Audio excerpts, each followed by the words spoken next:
Welcome all to the second Intertwining Fates event for BB Tag, and also known as Masters of the Azure. I'm one of two of your hosts, being Midori, also commentating for this event, and we are also having a last minute and special guest on the board that has been helping out behind the scenes for a very long time now.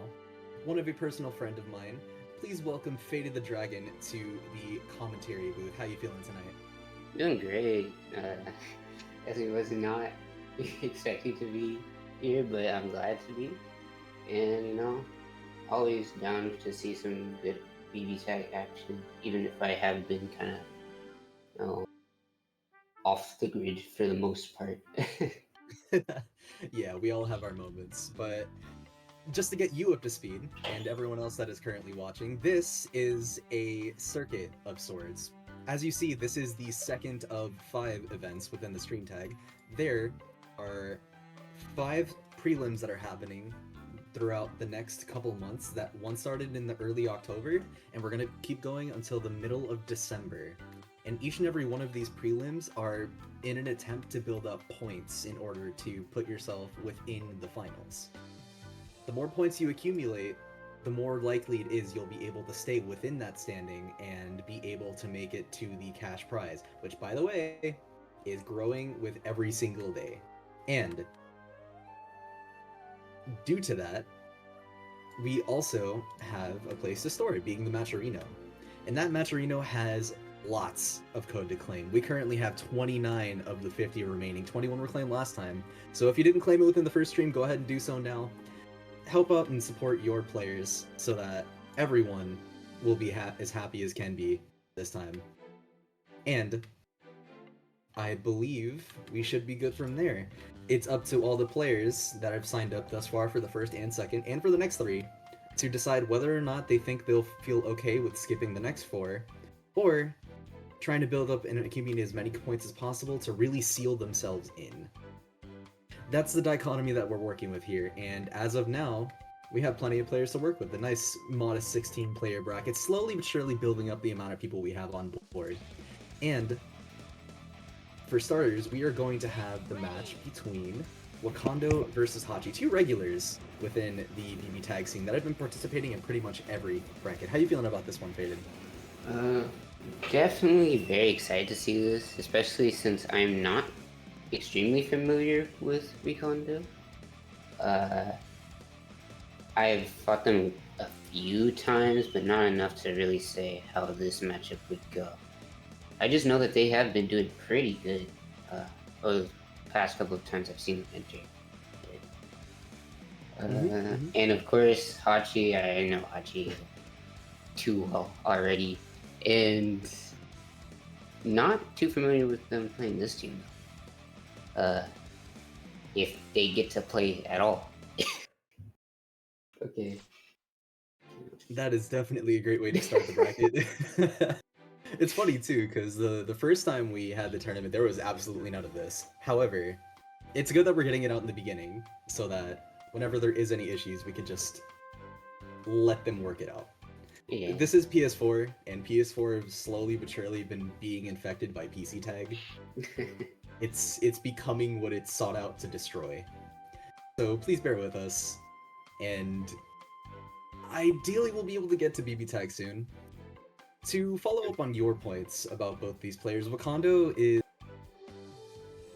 is interesting in my book because on one hand they are very aggressive in how they like to go about the offense once they do get started. But on the neutral side, they are relatively patient. They like playing non-committal. They don't want to do anything that's going to put them in a compromised situation if they were to be wrong. So they disengage a lot. They throw around their aggressive mobility and use that to their advantage. Whereas Hachi is much more hard leaning into the rushdown aspect of that. They want to be able to guess right, get one good hit, and kill you with that hit, because they are a Akihiko player. And Akihiko is beyond known to be one-shot killing people the right hit, especially with full resources. So if Hachi is able to do that, I am not looking forward to see how Wakando's health bar is going to look after that. Yeah, I definitely agree with you on that. I think it'll all come down to how patient Hachi has the capacity to be. Because I think that uh, Hachi is pretty comfortable in the neutral that I've seen uh, from the multiple times I've watched them play. It just comes down to what is their offense going to be like? Because I don't usually see them slow down too much once they get in. But we'll see. Already starting Yeah. off looking pretty neutral here. They're not really getting much started. Both of them lacking any sort of resource now that they both push both each other out and touch. But actually getting the first hit, going for bait immediately, not doing too well for that though.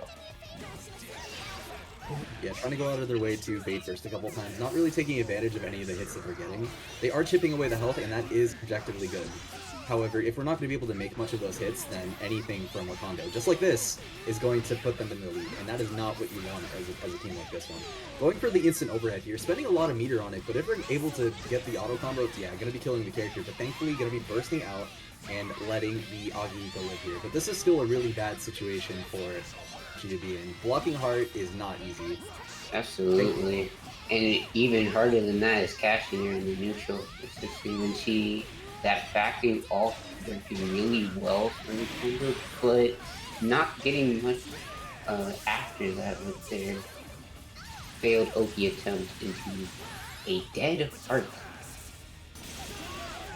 Yeah, that character is long gone. That was really unfortunate on Wakando's part too, because they were taking advantage of the supposed respect that Hachi was trying to give them on that knockdown, and I don't think it's really going to matter that much because the character lead that was going to give them any kind of semblance of an advantage here really is not playing out. The Yumi being gone, both of them trying to pop resonance, and just getting thrown out of the resonance hall, going to be able to kill the character. The solo Azrael going to be able to clutch it out here and take game one in Wakando's favor. Absolutely. I think what really went wrong there is that there was no sense of control like anywhere in that match, and up until like Wakanda got their one big start, and even after that, there was a lot of scramble situations coming from the Oki situations. But even with it going badly for Wakanda one time, I think that just in general, just having that kind of paced match is not really too good for Hachi. Yeah, agreed. Like I said, they're really going all in on the offense aspect, so if we're not able to capitalize on it the way they want to, then it's really going to be difficult for them. And playing a really heavy neutral team like this one is almost the biggest detriment that you could have. But it looks like it's fine. I'm not really sure what the goal was with that air reset there, but maybe it was just a drop combo. You never really know. The tournament nerves, they all go hard. Okay. That burst Interesting in Hachi did really well unexpectedly, but Hachi's gonna need to make some big, oh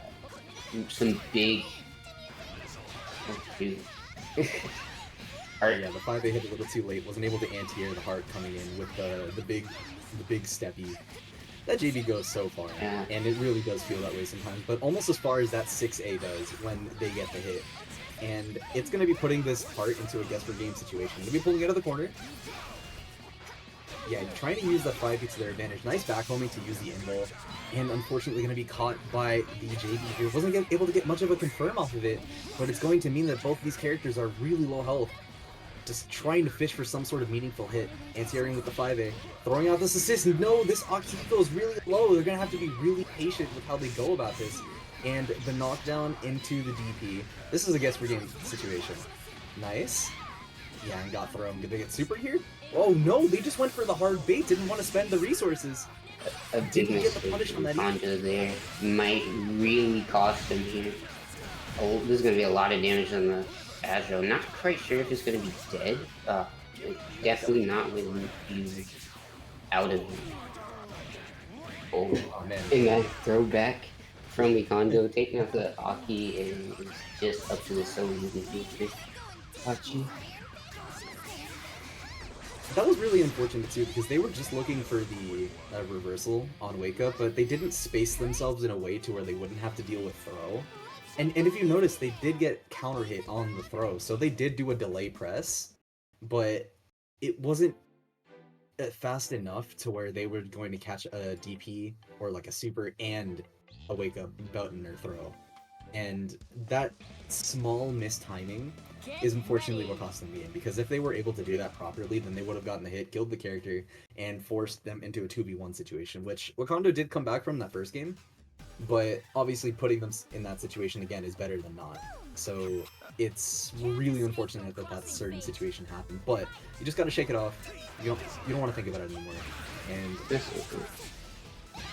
what we are going to have to think about is getting burst baited like that into probably one of the best starters in the game. No meter on the board, but this is going to be almost dead character after this. I didn't block that. Did you block that? Absolutely not. The messed up back, back hit is already looking really bad for Hachi here. He needs to get something started immediately because the momentum has been in Hachi, or not in Hachi's favor for a very long time. Yeah, I think the thing is that whenever they're back in the neutral, they are not really sure of how to get the hit. They're calling their assists, they're intentionally going about moving in such a way that doesn't really force Hart to stop what she's doing. He's just throwing out anti-airs, he's trying to get in the air and like stifle her air approach, but she can vary in so many ways that if you're just stuffing out air normals like that, it's not going to lead much to you, and especially when you're calling your assists like that! But thankfully you're going to be able to get the pickup here and into the single hit dive. Not going to be able to call out the push block, but getting the resonance, and no, not going to get the hit here! Trying to press the J, just getting any sort of hit, but getting crossed up again. And Wakando cleanly taking that set 3-0 over Hachi. Yeah. Once again, just a lot of like scrambles that really went in Wakando's favor. Hachi not really able to get any turtle control in any of those matches, really. Just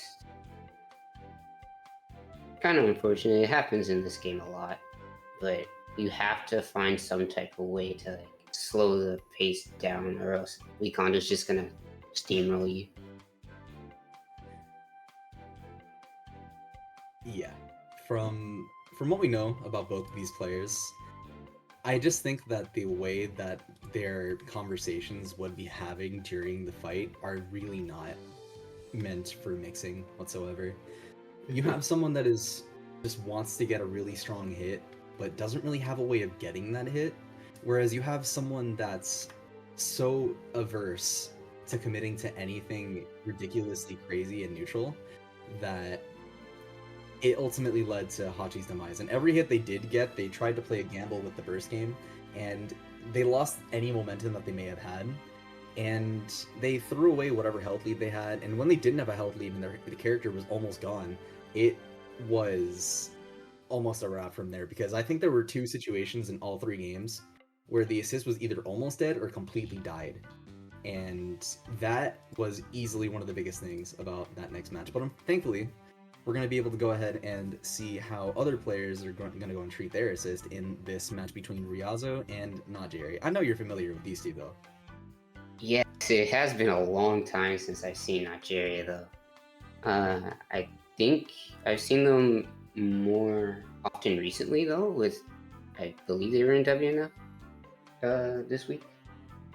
They are a lot stronger than I remembered, honestly. They were very impressive, what I saw. And of course, Ryazo has been one of upcoming. Or is that good to say? I don't know. I feel like Ryazo's always been a very strong player. He's placed very often, but is it accurate to say that he's gotten a lot better recently as well? I'd say so, yeah. And if you follow Ryazo on Twitter, there is a lot of posting about tech. And the tech that he finds is often so ridiculously strong that it's perfectly fair to think that, wow, these teams are really stupid. almost as stupid as the connection not connecting, and we're getting another black screen. Yeah, I think a big factor of that is just the addition of this whole new team of 9 in Yumi. Just already had really good results on a team that was seemingly lackluster in Makoto and Yumi. But just bringing on 9 is like such a big addition. So much more control that you can bring with a character who has as strong tools in the neutral as 9, with all the strong disjoints and all the strong setups she has too. Like, probably a big factor why I would say maybe he's even gotten better in the neutral with his other team because of it. That's true. That's true. It is really easy to take the teams that you have used prior and apply what you've learned with the newer team into that one. I think something that is really looked down upon whenever you are playing is like swapping teams if you're not comfortable in a certain matchup, or just using that team as a way to take a break from your own.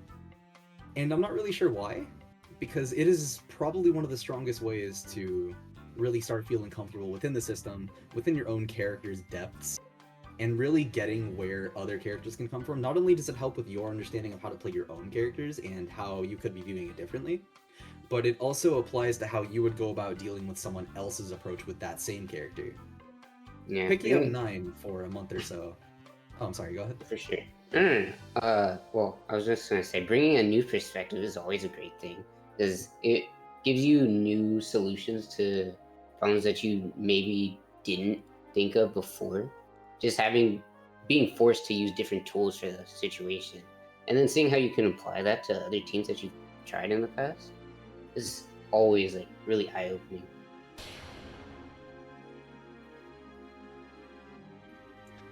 Agreed, yeah. And I think that is probably one of the main things that has contributed to Ryazo becoming a much better player than what he most likely thought he was before, because we all have our certain perspectives of how we view our play and how we can go about improving it. And Ryazo went about it in their particular way. And I think that has really shown out with how they've been playing, how they've been performing.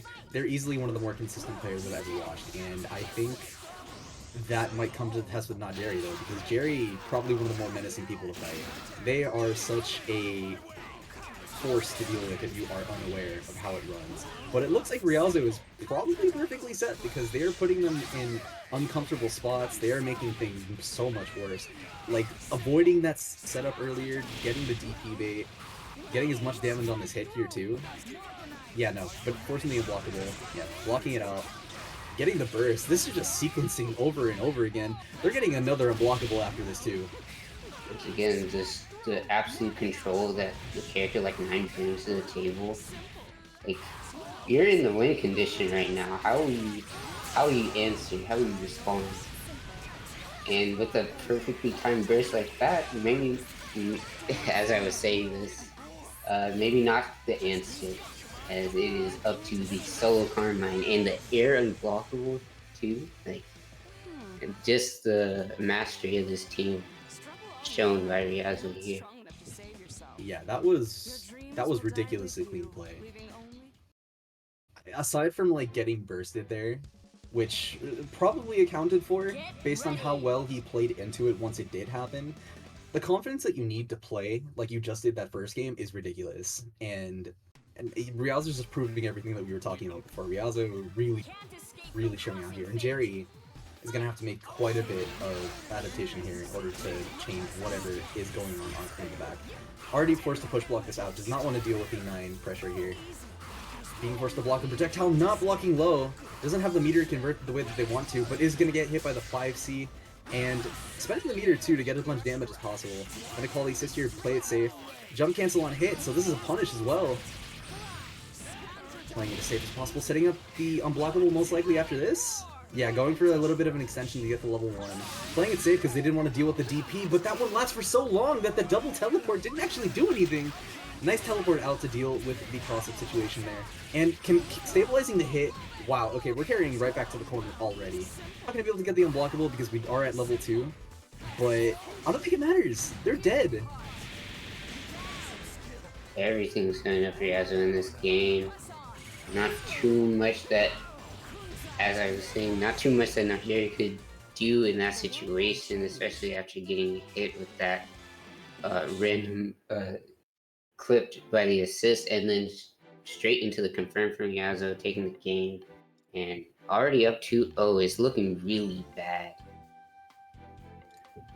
Yeah, really bad is an understatement. I think Jerry came into this match and was not comfortable whatsoever with what has been going on so far, because the play that has been shown on both sides is disheartening, to say the least. I think Jerry really needs to consider what their game plan is against a character like this and completely change how it was moving. Instead of staking to the airs and trying to outmaneuver the 9, I think the best way to go about handling the movement that is shown off thus far is simply to stifle what's already been there. Throw out more hitboxes, try and cover more angles, maybe stay a little more grounded. Just do what you can to prevent what would inevitably happen if you are put on defense, because this team really does just open you up once you are on that position. And it seems like Nigeria's already come up with a solution of its own to deal with this situation here. Just trying to control it a lot more with backing up and just using the range of the KBs to maybe catch Riazzo off guard a little bit. It's going pretty well so far. Hasn't been put in a bad situation yet. Gonna bait out this burst. And it's continuing on with the control that they've been having within this game. Might be the solution that they were completely looking for here. Looking completely the opposite of the games beforehand.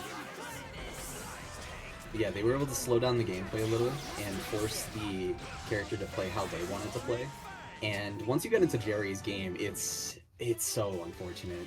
Jerry has such a strong understanding of how they want to go about things, how they understand their team, that if you don't look at the exact way that they're approaching, the exact things that they're saying, you're not gonna have a fun time. And not because it's so ridiculously strong that it's unbearable, but it's mind-boggling. The things that he does to you are frustrating. They really rile up your mental. And that's probably going to be the one thing that differentiates between both of these teams. When you're fighting against a 9 and get put in an unblockable situation, you're like, oh, I guess wrong. GG's. But when you get hit by Hazama in the chain because you decided to press DP out of frustration, it just makes things worse. And from the looks of what just happened there, I think they feel the same way. Tried to mash out of the frame shot with 5B to 236, and they just got hit with the 9. This character is already almost dead, and we just begun the match. It was seeming like Nigeria was taking advantage of Riazzo's impatience, but Riazzo's impatience there, helping him out of that situation, getting the throw back into the corner, but not able to bait out that burst just then. So Nigeria getting another chance at continuing that long reign of that momentum going into this game, and it doesn't seem like Riazzo has a good answer to this. Yeah, whenever they're forced to block chains, they are extremely committal with how they go about it. And it's never in a way that is going to allow them to play in their comfort zone. But it looks like after being able to push block out of this situation, they're going to be able to swap into the 9 here. This isn't going to be a dead character. We'll be carrying all the way to the corner. And just putting in a 50-50 situation. Nice stuff. Going to be able to confirm into the super. Nice burst just in time, but goes through the super! What a confirm as well. That 5B hit so late, I thought it was going to drop. That is funny. The reversal of the situation here is going to be ridiculous, but wow, it just woke up with throw. Absolutely zero regard for anything there. There was no delay. There was no anything, and it has worked out in their favor, but they're going to have to play against a Resonance 9, and that is definitely not comfortable, especially against Sazama, who wants to be in the airspace. Against a character with buttons that are so ridiculously big. Yeah, no, I'm sorry. This is not your comfort zone. But Nigeria using the range to kind of mitigate this. going straight into a 9 button, however, but not gonna lose a character for it. As long as Jerry just plays it patiently, keeps his distance, things like the momentum could be in either his favor. Nothing big has happened yet, but that really bad active switch gonna cost Jerry. It's Yeah, that still was one. probably almost bad. I like the restraint on Jerry's part to not throw out an EX wheel when that resonance call was popped, because there was a Citrine on the board, and getting that reflected at them, even if they were an invul, probably not the best idea. So I do like the way that they're playing this. What a trade. Jerry gonna absolutely take that.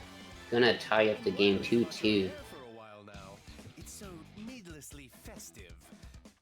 It seems like Jerry's kind of figured out what they should be doing in this matchup. Just kind of using the distance to make sure that maybe Ryazo's tools aren't super oppressive.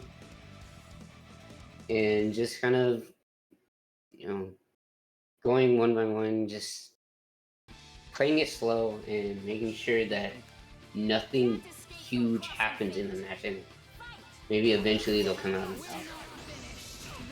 Yeah, that's a fair way of looking at things, but from the looks of it here, it doesn't really seem like it's going to make much of a difference. I like the aggression on Jerry's part. Oh no, really messed up the situation there, and just gets caught by the EX projectile into straight here. And was that a cross-up? That looks like a cross-up. Man. Yeah. Getting hit by the low there. Didn't get the confirm, surprisingly. Maybe they just didn't want to spend the meter. But we're going to be wasting out this resin this time, most likely. Yeah, spending the assist meter and draining it out. Unblockable here. Yeah, just got hit. Did a reversal. Hail Mary. Probably going to build the 4th bar here. And potentially dead. Probably doesn't even need it, actually. Yeah, there you go. Man. I remember earlier, within the first couple games, I was talking about how this character in this team combination in particular is very good at just making you feel like there's no option whatsoever. That was one of them. Yeah. That was one of those moments where you really can't blame yourself, aside from the like 1 or 2 neutral interactions you lost, and feel like you didn't really need to think about it. That's how strong this team is, and that's how well Ryazo was piloting it. But Jerry really did make it look like it was much more comfortable for him than it seemed. So fantastic stuff to both players for the way they played. Absolutely, it was a very great match. Like, as we said before, like the patience coming out from Jerry was really good. It really made the match take a turn for a bit. Just kind of having this strategy of whittling Ryazo down, just kind of taking advantage of their impatience and avoiding a lot of their attempts to try and just lock them down. And on the flip side from Ryazo, all it took was just like one chance, like one opportunity, just hitting you once. I'm just gonna make that absolutely count and just make you seem like you have no options, as you said.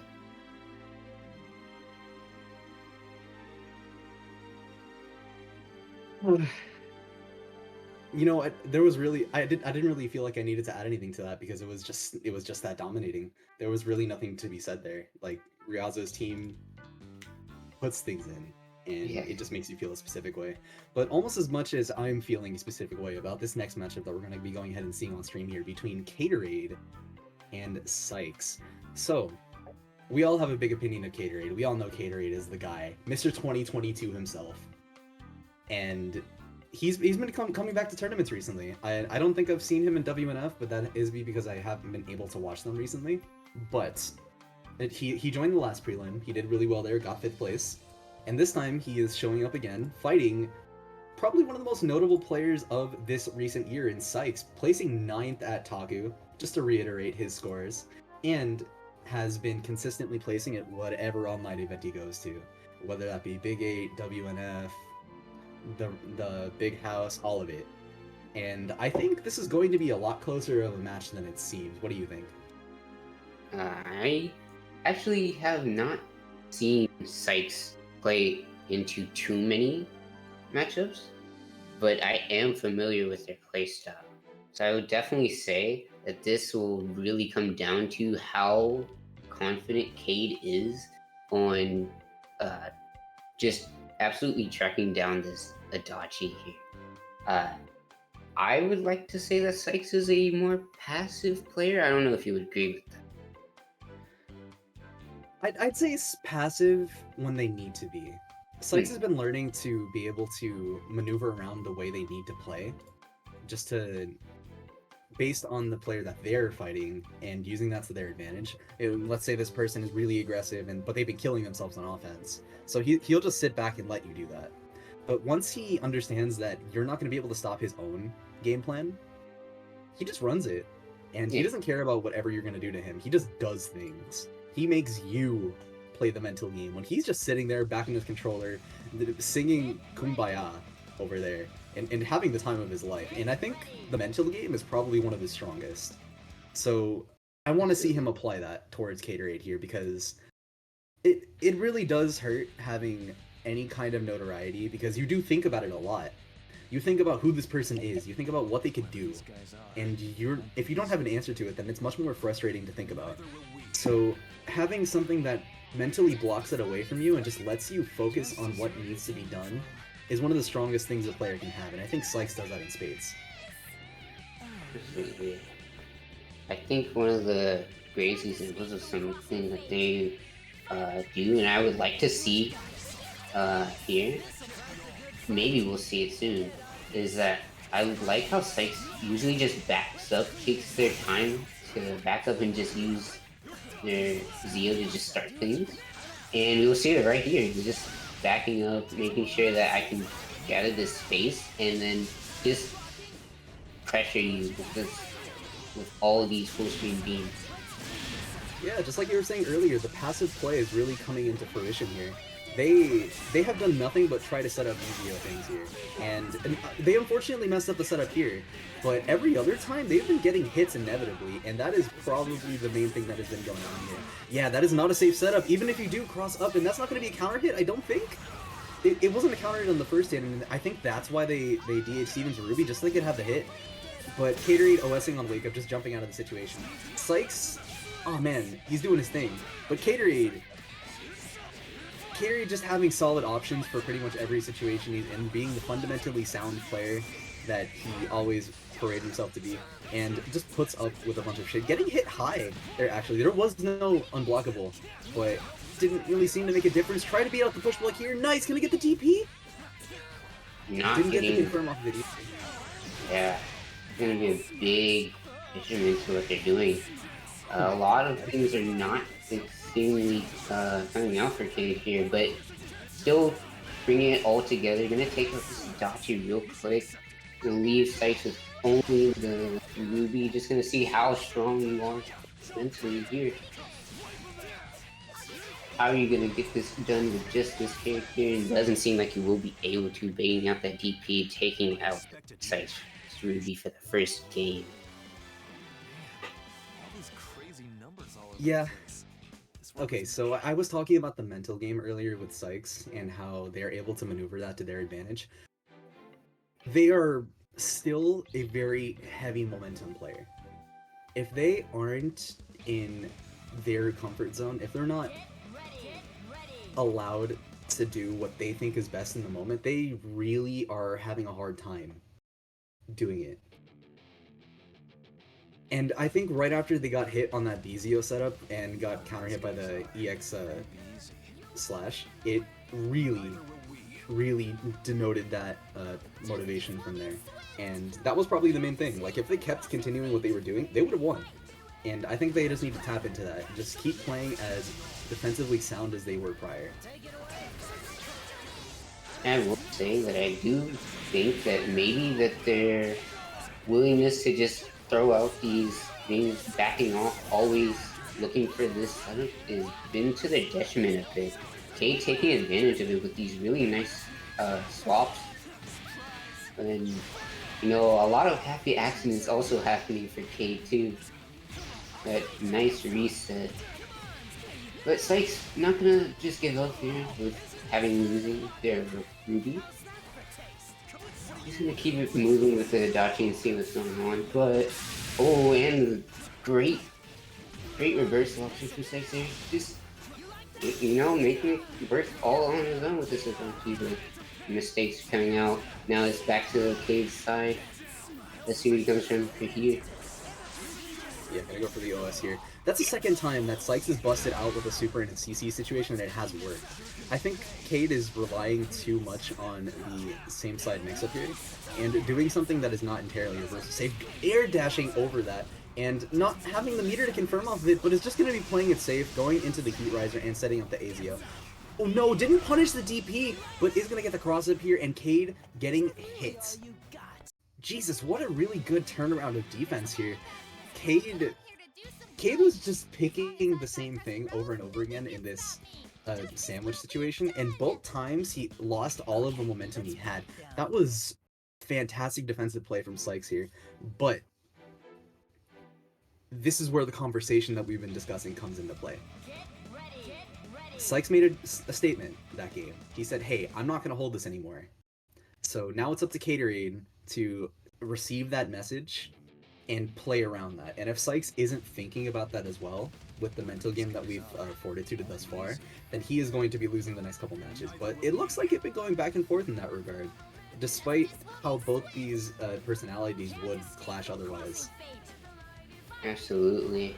We'll say that a big factor of this is that Cade is not really getting a lot of enders here. He's definitely dropping a lot of things I would not usually see him drop. And it's been giving Sykes opportunities, like here, right? Definitely giving Sykes a lot more opportunities than he should. But making another one for his own there, being able to bust out of the situation and set up a sandwich from here. Dead character potentially? No. Yes? No, dropping the super. But hey, rectifying the mistake right there. And it's going to be all up to the solo Adachi. Sykes has done it in that last game, but will he be able to do it again? Judging from the defensive option that was just on play there, it is going to be a lot more of a hill to climb. We do have Resonance on board. There is a lot of health to work with, but we are going to be waiting for the Resonance call. Just going to be playing it safe on the defense here. Trying to move around the Zeos and the slash guides on Cade's part. Slowly but surely chipping away at it. The Resonance is playing a lot of a course here, but we are going to be slowly but surely building meter with Akatsuki on the board here. This is probably one of the two characters in the game that can just sort of ignore this and not really have to think about how the Vizio is set up. They just kind of run it, the Adachi, and wait until he makes a mistake. Just like this, trying to up back in the situation and being put back into the corner. Another sandwich, guess for game. Yeah, did it again, guess wrong. And that is going to be game 3 going to Caterade. I think the main... Go ahead.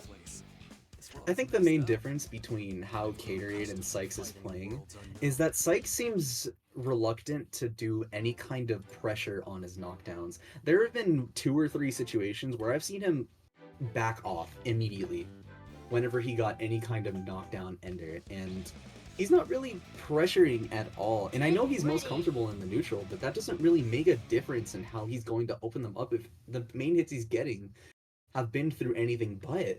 He's losing a lot of the potential hits that he's going to get on the fear of getting hit by a wake-up reversal. And Caterade is just not playing with that fear. He's doing it regardless of whether or not you are reversaling him. And Sykes has shown he's willing to do it within those first couple of games, so I don't think that's the issue.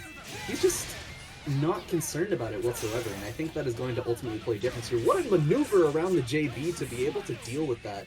And then he's going to be swapping into the Kurogane and putting him in the blender.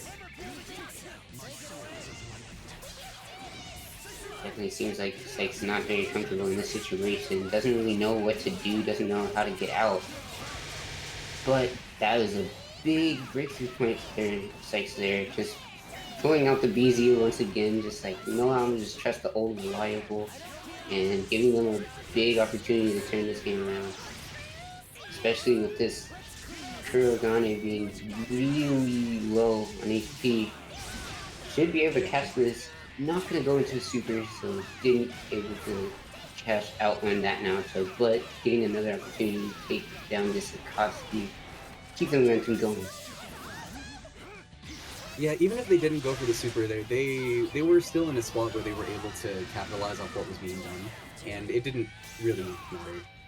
It was either you let the character die now or you let them die later, and I think it was going to matter more. Oh my god, you didn't wake up Atots! This is what I mean, because he didn't pressure on wake up earlier, Kate feels comfortable doing stuff like that.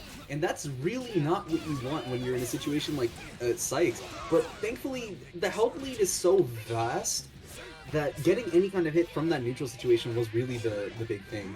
Trying to frame shot, plus frames, nice. Oh yeah, that push ball giving him the time he needs here. Could be able to push into the corner with the Adachi, getting both of them. Unfortunately going to be dropping out, but this character bleeding. Okay. It was looking really strong for Cage for a second there, with the Adachi 5P just backing Ruby up there, saving Sykes, and giving them another game on the board. I will say that, like you brought up earlier, it definitely seems that Sykes is very uncomfortable in a lot of these situations. Just whenever they get the advantage, they don't really know, or even in the disadvantage, it seems that they don't really know what they should be doing if they don't have their assist to come back them. It definitely helps that when they do have that assist to back them, it feels like they become way stronger. They definitely have like a sort of lifeline to rely on.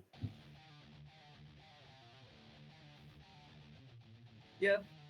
Yeah, that's a good way of looking at it, because the way that Cade's pressure is very fun, and I don't want to say fundamentally sound again, because that's not what I'm thinking, but he has such a strong understanding of what he thinks is going to work in whatever situation, and I think that's really what is determining what Sykes is going to do here. He's good at adapting. Yes, he knows what he wants to do when he gets to that point, but it just looks like the team pick on Cade's part is playing so much of a difference in how this character is working around the screen, and he's just not comfortable doing so at all. Yeah, jumping out on Wake Up here, trying to make something happen. Unfortunately, not going to be able to punish the assist here, but getting caught in the jump startup on Cade's part. Going to be using sides here. That was not what Sykes was expecting, but going to be able to capitalize on it anyway. This is one of the things that Sykes is really good at, just looking at things that are happening on screen and making the scramble happen. Just gonna run at the Akatsuki here, trying to mash. Oh, nice empty active swap. Just gonna make things as simple as possible, but you can't do a mix-up on parry.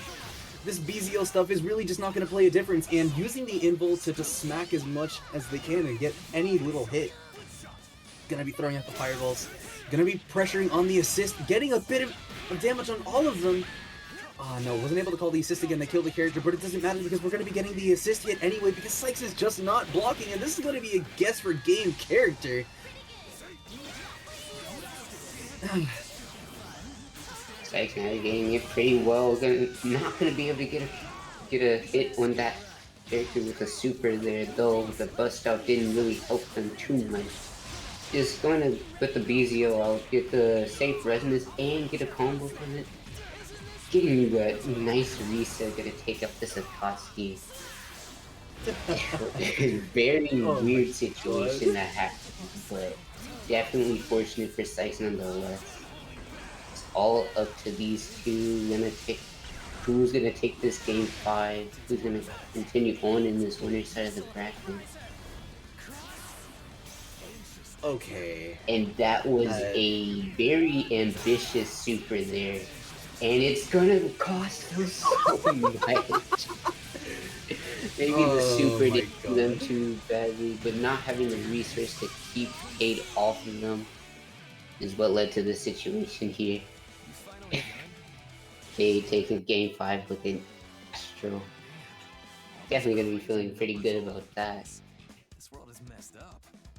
I have grown accustomed to fighting in worlds unknown. Oh my god, there were so many little things that both of these players were doing throughout this set. I couldn't even begin to start elaborating on it. They're so crazy. Quite the slop their way to victory that just happened. But you know what? Like, Kay's gonna take it. He's like, that was a pretty cool ending to the match. Yeah. Yeah, if it had to end in any way, I think that's probably one of the best ways it could have ended. I think I like the hit that led up to the Astral more than the Astral itself. That should probably say something. Absolutely. Alright. Uh, Go ahead and getting into this next matchup though. Riazo is back after that pretty dominant game 5 in their set. And now someone we haven't seen on stream yet, Bojack, very notable person in this community with the Adachi Azure. You have anything to say on this player, Mika? oh, do I have things to say on this player?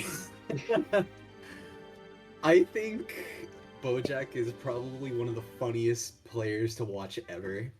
He just exudes an aura to him that whenever you get into a match, you just gotta think, what kind of dumb shit is he gonna try doing?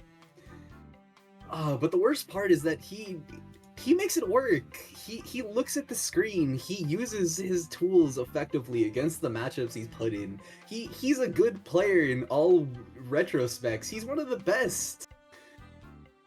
But man, can I not think of him in anything but a fucking MV fashion. He is just the Bojack of MV players. Wait, no, not MV players, like Teddy players. Damn it, you know what I mean. But this guy, up against the war machine that is Riazo. Oh god. I think it's very accurate to say that Bojack is a very threatening aura. Yeah, like just whenever you see him on the screen, it's just like, wow. I don't know what's going to happen next. And speaking of which, what is happening in this neutral? It seems like Riazo has already taken advantage of it, getting things started here with this pressure. Nothing is, as I was saying, nothing is going too in their favor yet. It seems like Riazo got the hit, and then immediately Bojack bursting on and getting a even larger one. Somehow, in the few seconds that anything was really starting, Bojack has already made this game so lopsided. The worst part is, like, I wouldn't even say lopsided because Riazo was doing fine, like, up until he got bursted there. Is what I would have said if he did not drop the super, and that's super unfortunate. But we're not going to be dropping auto combo into this super. Just going to be keeping it safe and simple to kill the character, and make things as easy as possible in order to go in this situation. What a grab! Just did not care about what Bojack was doing. Granted, they did teleport one too many times, and they made it look funny, but almost as not funny as that confirmed there, because that was really clean. The way they went about that was really good. And they're using the timing of the setup there to meaty with the 2C and go into 2 and 4. Wow, no, the way that they're playing 9 is so calculated. There is no mistake in how they go about anything here, and that is really showing in how they're playing. Every single decision that they made was immaculate. There's no other way to describe that, in my opinion. I think once the 9 was able to get their comfort zone inside, get their game plan going, they made shit work, and the pilot behind it just makes it look even more effortless. Riazo stealing the game from under Bojack's nose and taking game 1. It was definitely a really nice performance from that 9. Just getting them straight to the corner and immediately making them have to take that guess between the high and the low. Bojack definitely guessing wrong, just thinking, I know the instant overhead is coming, and then immediately losing a character for it. And not going to discourage them too much, but definitely getting a little bit ahead of themselves with that ground start there. Immediately getting punished by the anti-air. And once again, that anti-air is so crap. Just coming out and stopping Bojack in his tracks multiple times. And the burst not going to let Bojack get any type of momentum, but to no avail. This has been the set of who can get the hit first, because neither player has been particularly able to defend against the other. But man, once they get their offense started, it's over. I like the block because they thought they were going to swap with the character there. Cannot punish that. You are in a minus situation. They tried to mash anyway. Gonna be able to carry all the way to the corner here and maybe swap to the knife. No, just gonna be trying to force something out here. Oh no, tried to mash out, use their advantageous situation to their advantage, but no, the super was a little too far. Maybe should have went into a BHS there. Anti-air 9, by the way. 9 of all characters, and oh my god, the stanky leg! Just really not finishing these combos. What is happening?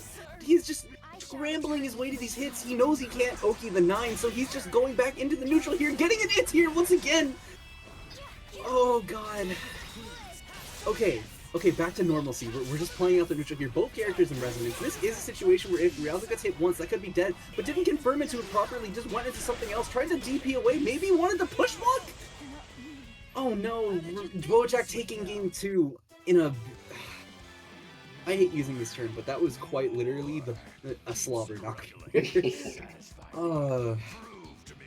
Very interesting fashion that Bojack went about that. Just kind of throwing out a lot of very small confirms, even like not finishing off some combos for what I was assumed was a bait, and then just taking advantage of the air tech situation, taking out the 9 with the immediate cash out, and then just making Ryuzo feel pressure to take that bait.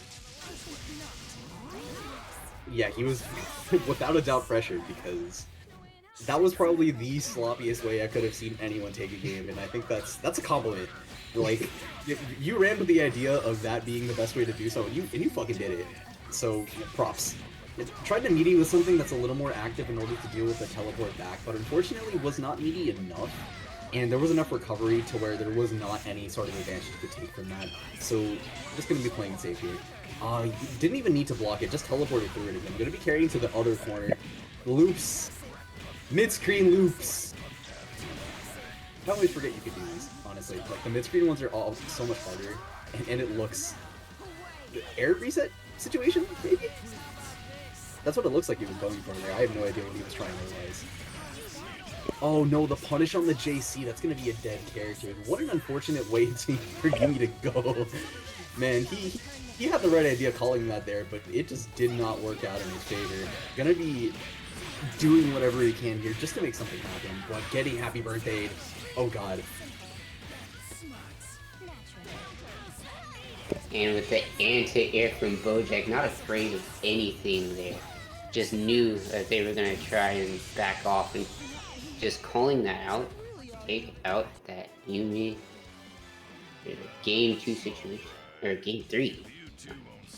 Now, is looking like Bojack has kind of found his footing in this matchup, is kind of understanding more so the player, and understanding when it's my turn to just say, I can disrespect you because you're respecting me too much. Yeah, he without a doubt is disrespecting the shit out of Bojack whenever he plays. There were so many situations where Bojack tried to make something happen and just pack the shit out of that anti-air on wake up.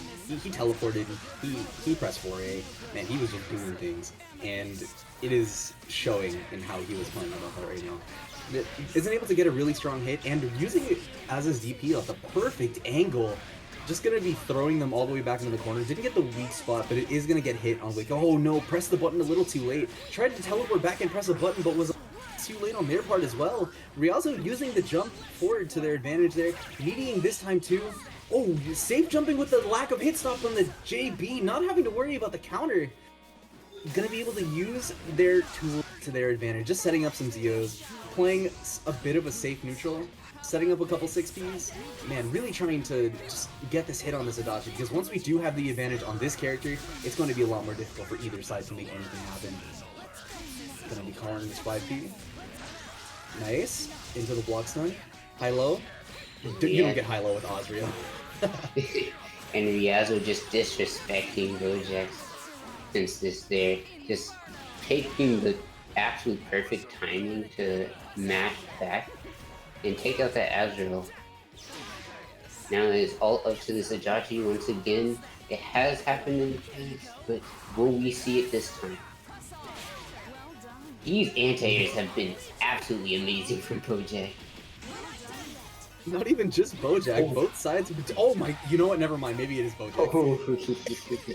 I think in that set with Sony that Bojack had initially in the first IF, it was, man, he found something out about that. Whoa! We're punishing the 9. Jesus Christ! He's in his head. Wow. He's in his head.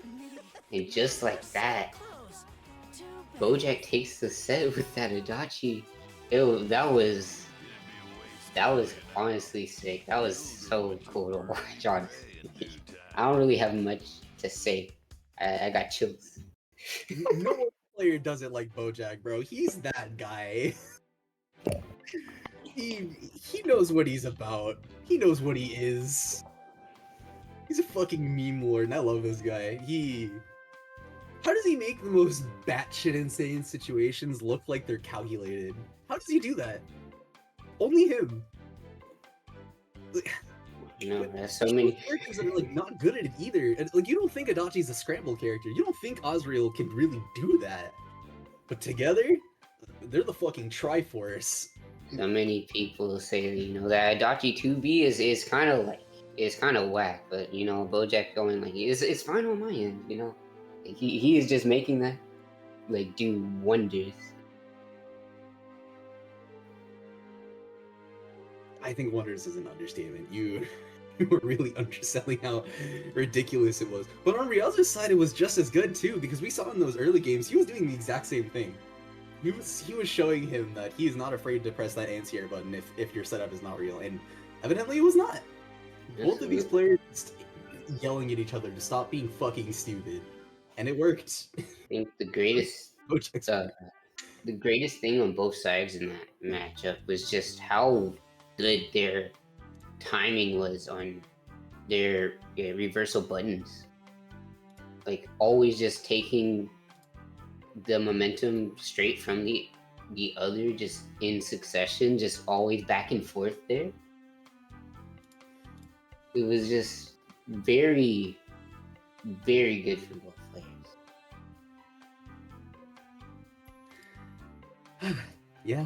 Yeah, and I think that is going to be a set to remember, but almost as much is this set right now between Yo-Fave Scrub, winner of There Will Be Blood, and several offline majors as well, against Caterade. And I think these two have played quite a few times before, but every time it feels like two juggernauts meeting in the bracket. It is always ridiculous watching these two fight, and it's really even too. I don't think I've ever seen either or claim such a dominant victory. So I really want to see how, because the dynamic changed within this last several months, if that has also changed within the game. But the only thing that doesn't seem to have changed thus far is the black screen of death, because we're getting it a third time. Third time's the charm. It'd be like that. BB tag never changes. It's great, honestly. You know, I find the comfort in this every once in a while. Where is the comfort? Just knowing that this game, you know, it likes to be quirky sometimes. I think quirky. Yeah, give us a little chance to, you know, calm down a little bit. We will see, though. I think, if I recall correctly, the way to fix that is to meet up in the lobby, or... Yeah, if they're having trouble actually connecting to the room, they'll probably just do that. They'll go into wherever, maybe the lobby, a private room, either or, and they'll just fix that from there. Yes. It doesn't seem like they're gonna do that. I guess they're just gonna try again. Yeah. Just try to get straight back into it. I feel that, you know. You don't really want to make people wait. Yeah, as we are waiting, though, go ahead and check out that Matcherino real quick to see if you can go ahead and claim some of those codes. I know we have a few left before we get into this match. About 23 left, I believe. Yeah, 23. So we have at least 6 claimed, and man, it looks like we're gonna have time to claim them too because it's happening. Yeah, so go ahead and check out that Matcherino real quick if you can. Go ahead and take another one of those codes. And if you would like, you can always just like donate as well. That I'm sure the players would appreciate that, especially with that huge prize pool going into the final, right? Yeah, yeah. And it's not either of the players' faults, really. This is just BB Tag. Just the BB Tag game, be like that sometimes. Yeah. the game we play. You know, I would hope that they, one day notice us and notice our wishes to like, please fix it. But I don't know. Maybe one day. That day is not today. The only thing that we're going to need fixing is the pockets of these players, which is going to be a lot better once we start getting around to the finals with our top 8, which is what all these players are competing for now. While we're waiting, y'all may ask, what is this finals we're talking about? That is what this particular tournament is for. We are currently playing within the prelims, the second one out of 5, for a big circuit that we are going through, and you are playing to accumulate points. The more points you accumulate, the more likely it is you'll be able to stay within the top 8 and qualify for said finals and, by proxy, the money. Which is why we are playing as many matches as we can. We're trying to get as many people as we can in order to do that. Everyone wants to get paid. I don't think there's a single person on the planet who wouldn't want to go out, play some video games, and get a couple $100 in their box. You know what I'm saying? So if you're ever been on the fence about playing BB Tag, you ever watch some BB Tag, you're like, oh man, that game is really difficult. This is your time now or never to learn. We're growing as a community as we speak, growing as meta develops further and further into the depths of the abyss, and we're making it as far as we can into what we have with our game, and the more people supporting it, the better. So if we could see you out in our tournaments, or maybe just releasing it out so someone else who would want to do so can, we would really appreciate that. And thank you all for coming out and tuning in to Intertwining Fates and our current series of Masters of the Azure. It was a little bit of a rocky start. We did have a lot of connection issues earlier, but we're back on track, hopefully. And once these two are gonna get into the 1-1 and just play a match from there, if that doesn't work, we'll probably just go ahead and postpone this match until a little later, play another match on stream. But otherwise, I believe we're good to go. We are making well into the top 8. We are currently deciding between Hachi and Not Jerry and Serene Smile and Bakondo on the loser's side to see who's going to make it out into the quarterfinals later. I believe we're going to be streaming all of these matches from here in, so if you're interested in either of those, stay tuned, ? So just keep on the lookout for all of that. Definitely a couple interesting matches to be played soon with having seen a lot of the players already on stream, and I believe we haven't seen one if we are going to be playing a different match in Serene and Rikondo. I see that in the bracket, and we have not yet seen Serene on stream yet. That's true, actually. We have not seen Serene on stream. Man, like we were talking about with Bojack and how they are always interesting to watch. Serene is like single-handedly the most interesting player that you could come across, and interesting and like, okay, I won't say derogatory way, but I knew you were gonna bring that up. But they are like, they're a wild card. Let's put Chaotic. it that way. You're never quite sure what they're gonna do. And while Bojack is doing that intentionally, Serene is going off of their feels. They really embody the feeling of, man, if you don't know what I'm gonna do, how are you? If I don't know what I'm gonna do, how are you gonna know what I'm gonna do? And just ride that. I had the I want to say displeasure of having to deal with that in Wednesday night's fights. You know, that was like not good for my health. You know, but hey. It was still just always fun fighting Serene nonetheless. And it definitely does seem like we're not going to be seeing these two fight right now. So maybe we'll have to do a rain check on that? I don't know. But what should we do in this situation? Oh, we're going to maybe remake the room here? Yeah. We're just looking through that, and we're gonna quickly remake the room to see what the issue is. But if that doesn't fix it, then yeah, we're most likely just gonna postpone the match. We're gonna go into something else and just deal with it from there. It's unfortunate that we have gotten to the point where we might need to just play off stream, but it'd be like that sometimes. We just got to do what we got to do, and it's fine. We have plenty of other matches to watch. We were just discussing a couple of them just now, so ideally we won't have to put this one on the back burner, but it be how it do sometimes, and us as BB tag players gotta make do. It is now PSN tag. Unfortunate. PC tag has corrupted it already. You say already, but it's been a couple years. It's been a I while don't since- remember it being this bad. Yeah, it's been slow but sure.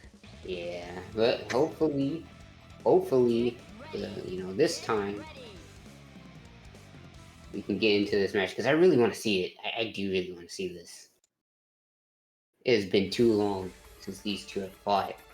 Oh, and we're finally gonna be able to see it. Let's go. Finally, we're able to get back into the match after like 15 minutes of troubleshooting. We did it. We circumvented the issue. BB tag, baby. Two of our favorite players. I'm gonna go ahead to give us some goddamn action. Finally. And they're already getting straight into it. Wow, what a great assist call from Katori to stop that, but not gonna be able to completely finish off that combo. Seems like Katori still having a little bit of a misstep from earlier, but definitely gonna need to clean that up to beat Scrub here. What a low call too. Gonna be able to call out the DP with the assist here. Using the 4P of their own to try and challenge here. Nice delay on the 5B to try and pick up, but unfortunately wasn't able to do it again. Had to play as safe as possible with that hit. Just gonna be calling the assist and getting caught by the 5A and getting put in the corner for good trouble. But this is still looking a lot better than it was earlier. Yeah, just gonna be deeping out here, not worrying about the mix-up. Even with sandwich situation. And Scrub just gonna burst right out of that same situation as well. This game is looking fairly even for as much back and forth there has been already. Scrub. The defense on both sides has been great too. Like, they're already blocking all the 80s. They're playing it safe on the assist call there just to try and not get hit by their own. But using the 6B to their advantage to try and make something happen on that kill. Gonna be able to call the assist and recover a little bit of health with this kill too. This is really good. Scrub is using his movement advantages to the fullest here. And we're gonna be able to kill with the crossroad. Absolutely great stuff from Scrub there, taking this first game. And it was looking really strong from both sides. I think Scrub just having a little bit more controlling, more comfortable with their combos and confirms right now than Cade, as well as just having the really strong assist calls from Ruby, just taking their advantage back from Cade anytime that Cade was getting a little bit up close and trying to start his pressure game. Ruby would just come out and just get a pull on confirm from that Ragnar immediately.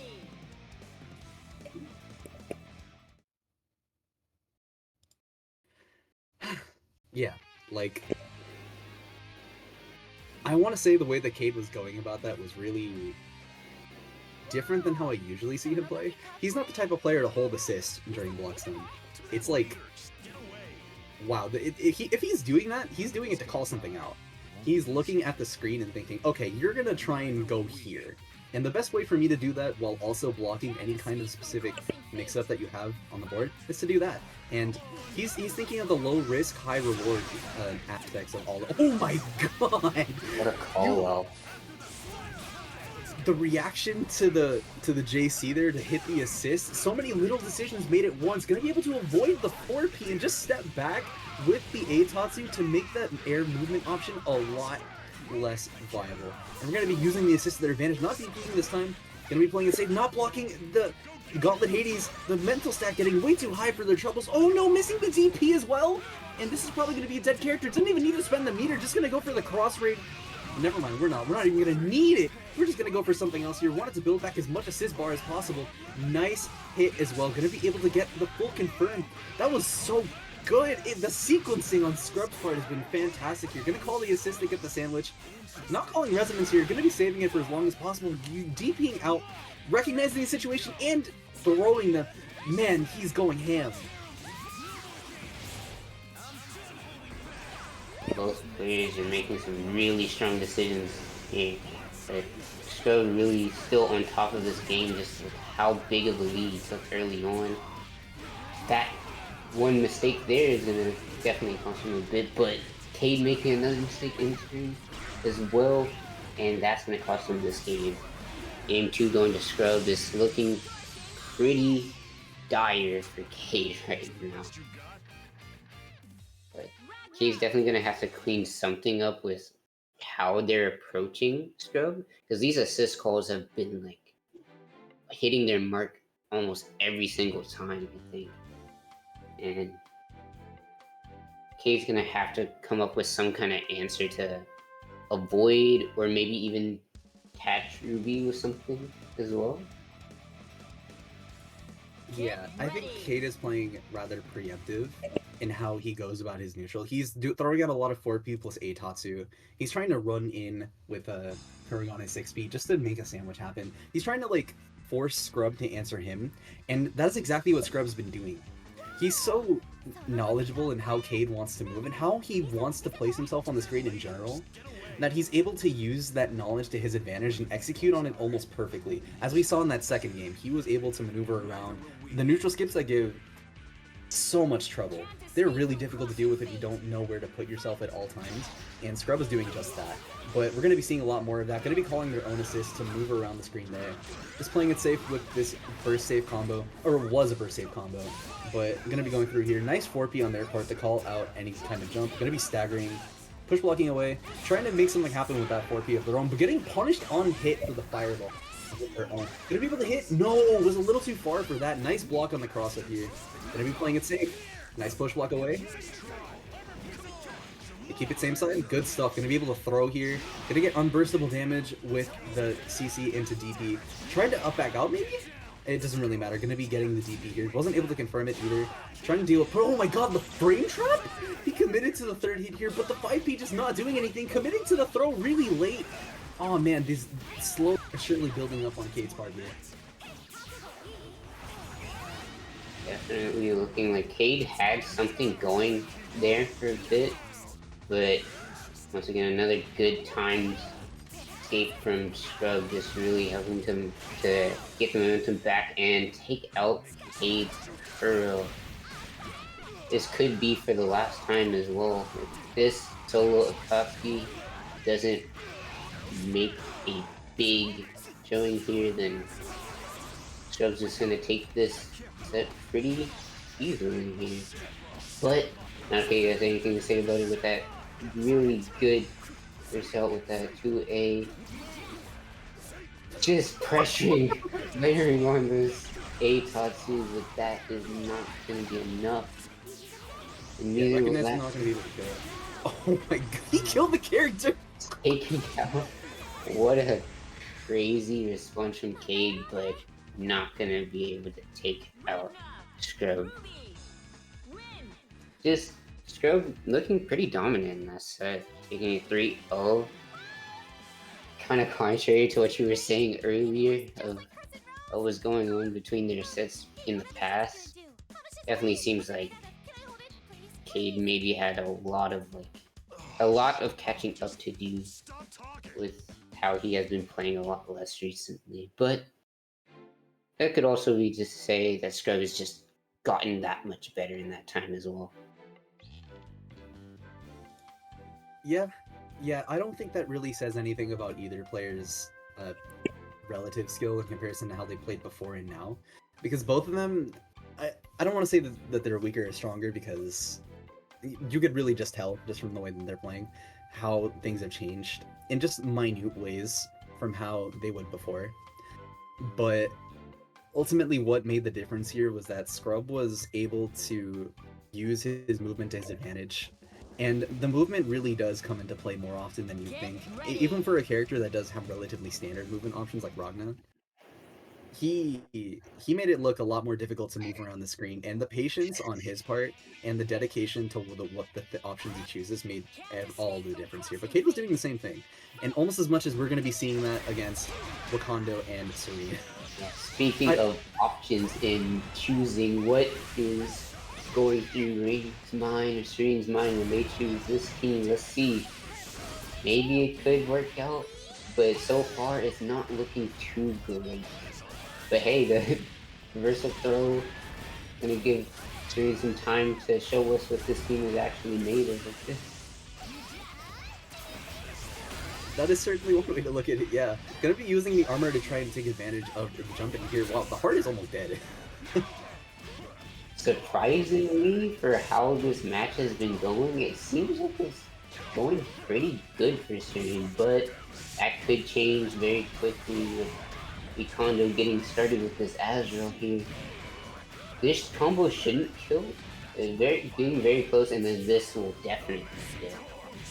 That Tager is home. Gonna have to use all 4 bars to do it. It's definitely a worthwhile investment. Very interesting decisions from Wakando going there. Maybe that was a mistake on the DP part, but I'm not gonna sweat it too much. It's gonna get right back in and get started with this.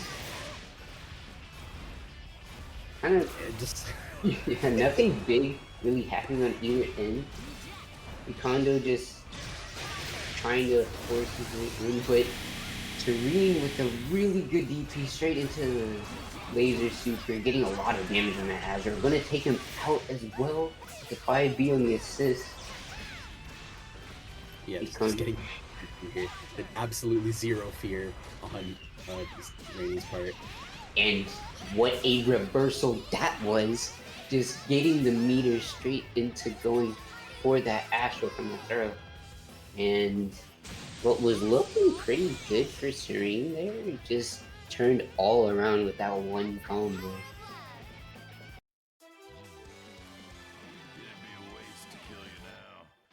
Astral Heart. Man, it's kind of crazy how having Astral on deck at any point against... I don't even want to finish that sentence. That there was nothing to say there. You have to be so wary of it. It's why so many players just take the opportunity to just run out resonance so quickly. There are a multitude of reasons to do so, but just the Astro is one of the biggest points. It's like if you make one mistake there, you just lose the entire game for it. Yeah, and that's regardless of all characters. It is something that you have to fear in every case, but almost as much as you're going to have to fear getting mashed out on, regardless of your plus frames, because Hager is +2 there, and it didn't really make a difference. Almost as like that backdash didn't do anything either. Rainey's just picking shit.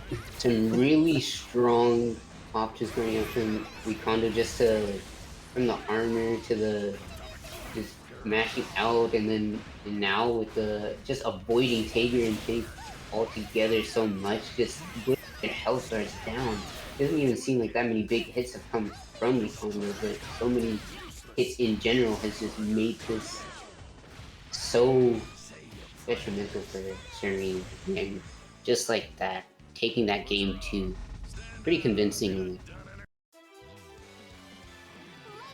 Yeah, I think they looked at what happened in that first game, and they thought to themselves, okay, I'm getting hit by a lot of stray hits in neutral. There's never really been a point where if they knock me down, I'm scared. It's not something they have to think about. They don't have to worry about it whatsoever. And I think that's going to make a lot more of a difference now that they're on their main team in Serene's part. While they're still more focused on the neutral, I'm not really sure why it took them this long to get to this point, but it better late than never, I suppose. And they're going to be moving on to this third game with hopefully a new fresh set of eyes.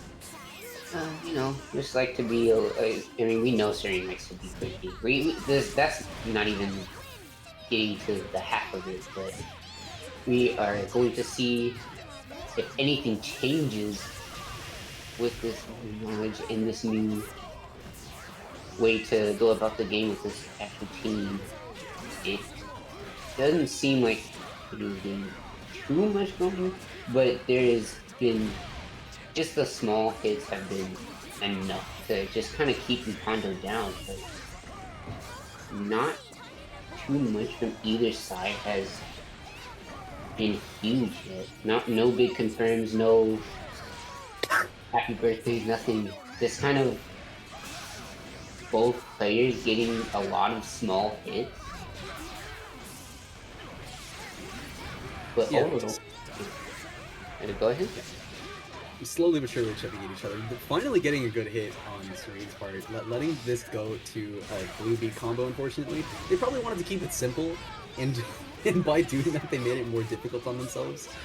But it worked out in their favor. Wasn't able to get the kill here, but is going to be putting them in a guess for game situation. Just that looks so plus. Yeah, no. Man, this character is funny. Almost as funny as getting hit by that fucking George here. There is so much screen clutter that I don't even fucking blame Wakando for picking that option there. I would DP there too. Man. I had a lot of trouble trying to figure out what was even going on in that corner. It was too late for me to even realize that Wald was the active character on the screen.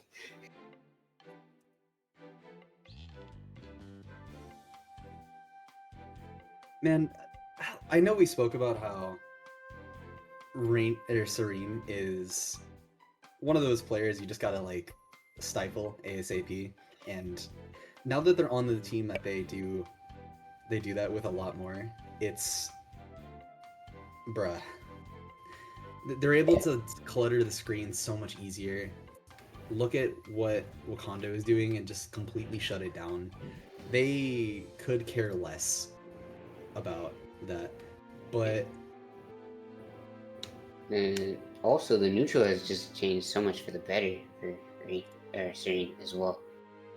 It's just like, so much to their advantage. Just so we are currently having a small debacle on both sides. If you were wondering why they didn't ready up yet, the connection evidently got significantly worse for both sides on when they swapped to Rachel. I don't know if it's because that character is a lot more cluttering on the screen, requires a lot more predictions on the rollbacks part, but it looks like we're going to be allowing a win switch just because they don't want to deal with the connection being so bad for the next 3 games if they don't have to. So they're just going to go ahead to swap back to the team that didn't have as bad a connection and just play it out from there, which is unfortunate, but it looks like it was working throughout the first game, so maybe they'll make it work this time. It is kind of unfortunate to have to do, especially with something when there is a lot. There's, so to speak, a lot on the line with getting the points from this game as well. But if both players are okay with it, then it is all good. And even Serene getting a huge start from that too. It is not looking as dire as I would have expected it to be going back to this team. Serene is making it look pretty nice. Man, what? It's a good way to describe what is going on right now. What a DP. Tank having one of the strongest in the game, just closing that game out, and we are going to another game 5. What an interesting turn of events. I was saying how they were making that work game 1, but they really turned that up to 11 that time. that was probably one of the most dominant games so far, and that's saying something. I guess it really comes down to the player, and Serene is probably one of most mentally sound players, right up there with Sykes and the others. Interesting way to end that combo, but whatever. As long as you're getting the damage. Just gonna be deeping out, not really caring about taking the damage here. Talking about mentally sound, it doesn't look like Wukanda really let that last game get too much. Wukanda is looking so dominant in this last game here. But that could all turn around. Both of these characters that Serena is playing can definitely dish out some damage. And they have a lot of health to work with as well. But even with that being the case, the tank going down relatively quickly in this last game. And the tank is soon to fall. Don't jinx it yet. Don't jinx it yet. Okay. Look, we've seen too many drops. We've seen too many unfortunate situations for that to be the guarantee. But thank God it came out that way.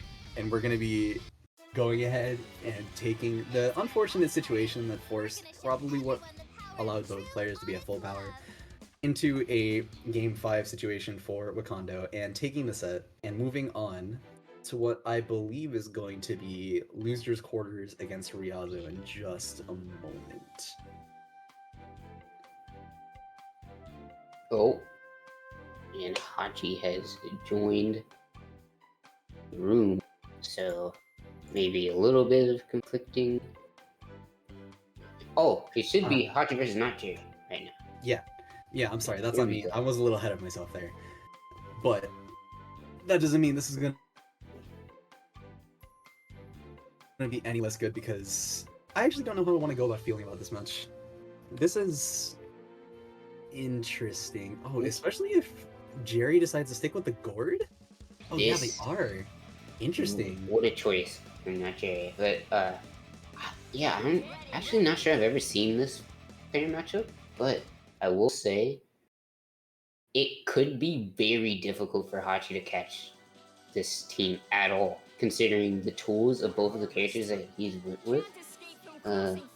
Yumi having really strong projectiles to try and do something to keep Jerry down, but we have seen Jerry get around that before, having tried Ryazo. Hachi saying, I'm not Ryazo with these really nice assist balls kind of trapping Jerry, and now Jerry is looking... Christ. Oh, that could have been so much worse. That could have been a dead design. If they confirmed that hit a little earlier, then that would have been a dead character. That we've been talking about how Hachi is just a one-shot kill kind of person. That was probably the best display of that so far. They got one good cyclone hit and you were dead. Yeah, maybe even a little bit of an earlier cash out may have been a huge difference in this game. But since we're not seeing that, we just have to see how Hachi responds to the current situation. And it seems like it is pretty well with this Gordo being taken out immediately here. Yeah. If there's one of the strengths that this team has, it's being able to let Akihiko confirm into any kind of level 5 Cyclone at any time. It doesn't matter where he is on screen. If you have any kind of assist meter, or if you just call assist before you do area raid, you're going to be able to get level 5. And that is such a strong tool to have in any scenario. Especially when Yumi's combos last as long as they do. So you could do something like this where you just let the resonance time span out as much as it can. So there was really no threat of Hutenjin shit there. And that played out in their advantage. No, tried to push block there, but that might actually be a dead character. Not quite. Definitely not there. Not Jerry. Did not pick up on the confirm, and that is going to be a really detrimental situation for them, losing all momentum there and just leading to them losing their Hazama. Yeah, using the 4P as a defensive tool in their advantage, it is a really fast 4P. I believe it's a 10 frame after the 18 frame universal startup, and that's probably the fastest you can get. So yeah, no, he used the defensive options to his advantage there. He looked around at the screen, and I'm laughing too. I'm laughing at it too. Jerry mentioning that he was not supposed to be on that team. I don't know how he didn't notice that. He readied up like twice. Like, I don't know, dog. That one's on you. But whatever. You lost the match anyway, so whatever. It happens. You're able to make that mistake. Wow, the Akihiko 4P actually working through that is surprising to me. I did not think that was going to be the case. Dropping the JC there delayed it a little too much. Was going to be using the EX wheel to influence their movement as much as possible. Going to be throwing out as many projectiles as they can just to try and get something on this Carmine. A little bit of red health on the board, both players playing a little passive. Hachi slowly but surely giving up a lot of space in the screen. Yeah, getting put on the other side here. Going to be put in an Oki situation. Not going to be able to confirm off the JB, not enough hit stun to do what he wanted here. Wasn't able to do that either, but getting counter hit by this as well. Getting the knockdown? Yeah, unblockable. Seems like the Carmine situation has definitely changed how this matchup is going. Hachi not really able to use his assist how he likes anymore, just due to Carmine being around. But not gonna stop the solo Aki from coming out, but not gonna be able to completely take control of the match with that. Missed EX quirk into super confirmed. Not Jerry with a really strong blocks there.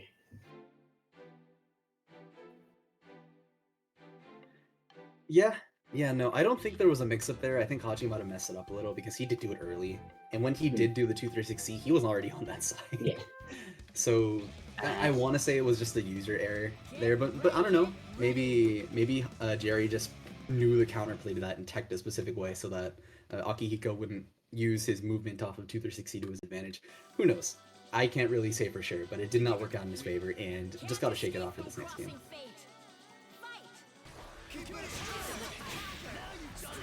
And I have to see if the assist calls can be a little bit stronger from Hachi as they were in that first game.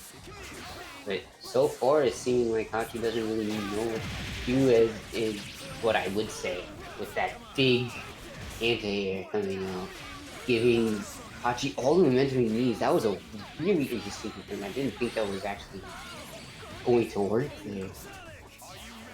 And with that missed fuzzy, giving Jerry another opportunity to get their game going. The game could look a lot differently in just a couple of seconds here. I like how Jerry messed up the sandwich and they tried to fix it by air dashing over again, but it didn't.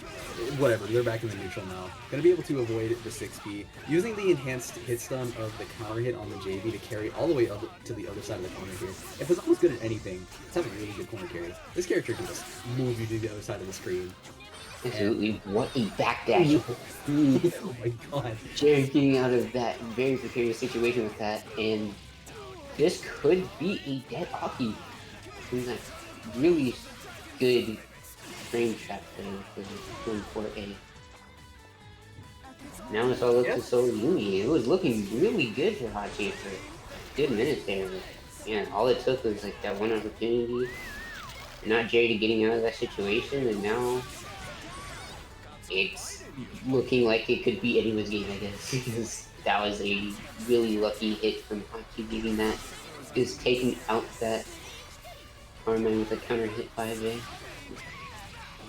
Ooh, yeah, almost as much as we're gonna get counter hit on the JV to get a confirm like this. We're not gonna be able to kill, probably. Yeah, gonna go for Hutenjin here. No, never mind. They definitely dead. Yeah, now Jerry doesn't drop those. And that is going to be a Yumi dropping, giving Najeri that game 3. So something I feel like that needs to be changed, like as a very small adaptation on most players that are going to be dealing with Hazama Chain on block. He cannot cancel into anything that is safe and that also true strings. So if he presses JB or specifically JB at close range, JB or 5B when he's like close enough to you to where you could DP him, it is always a good idea to press reversal because he cannot do anything that can deal with that if you press something like DP. And I guess if you super, he could react to that with his own, because the hit stop of the projectile does last for a long time regardless of if it's on hit or block. So that's a decision you probably should be making there, but it doesn't really look like it's going to be playing much of a difference right now because we're going to get caught by the JV, confirming all the way over to the other side of the screen and getting a good knockdown. Is what I would have said if we could finish the combo, but Hachi just ready to mash on the hit here, recognizing that Jerry was probably not going to finish that there, and going for some sort of Oki here. Tried to go for a tick throw, but got push walked away almost immediately. JC stifling the... Oh! I thought Yumi got the hit for a second. For the one time you see that Yumi just stopped in her tracks during that 5A auto. Not a very common sight. Definitely giving Jerry a very good opportunity just to get started, especially with that 4P stopping Yumi right in her tracks again. And now this could be a dead Aki. It should be. It should be, and it isn't. Yeah, this is why we say this. We never confirm anything until it actually happens. It's just, you gotta let it rock. Like we're gonna let this hit rock, and unfortunately Hachi getting knocked out of bracket at 7th place. Jerry moving on to quarters. Fantastic stuff to both players. Jerry gonna be able to show off more of what he has to offer. Yeah.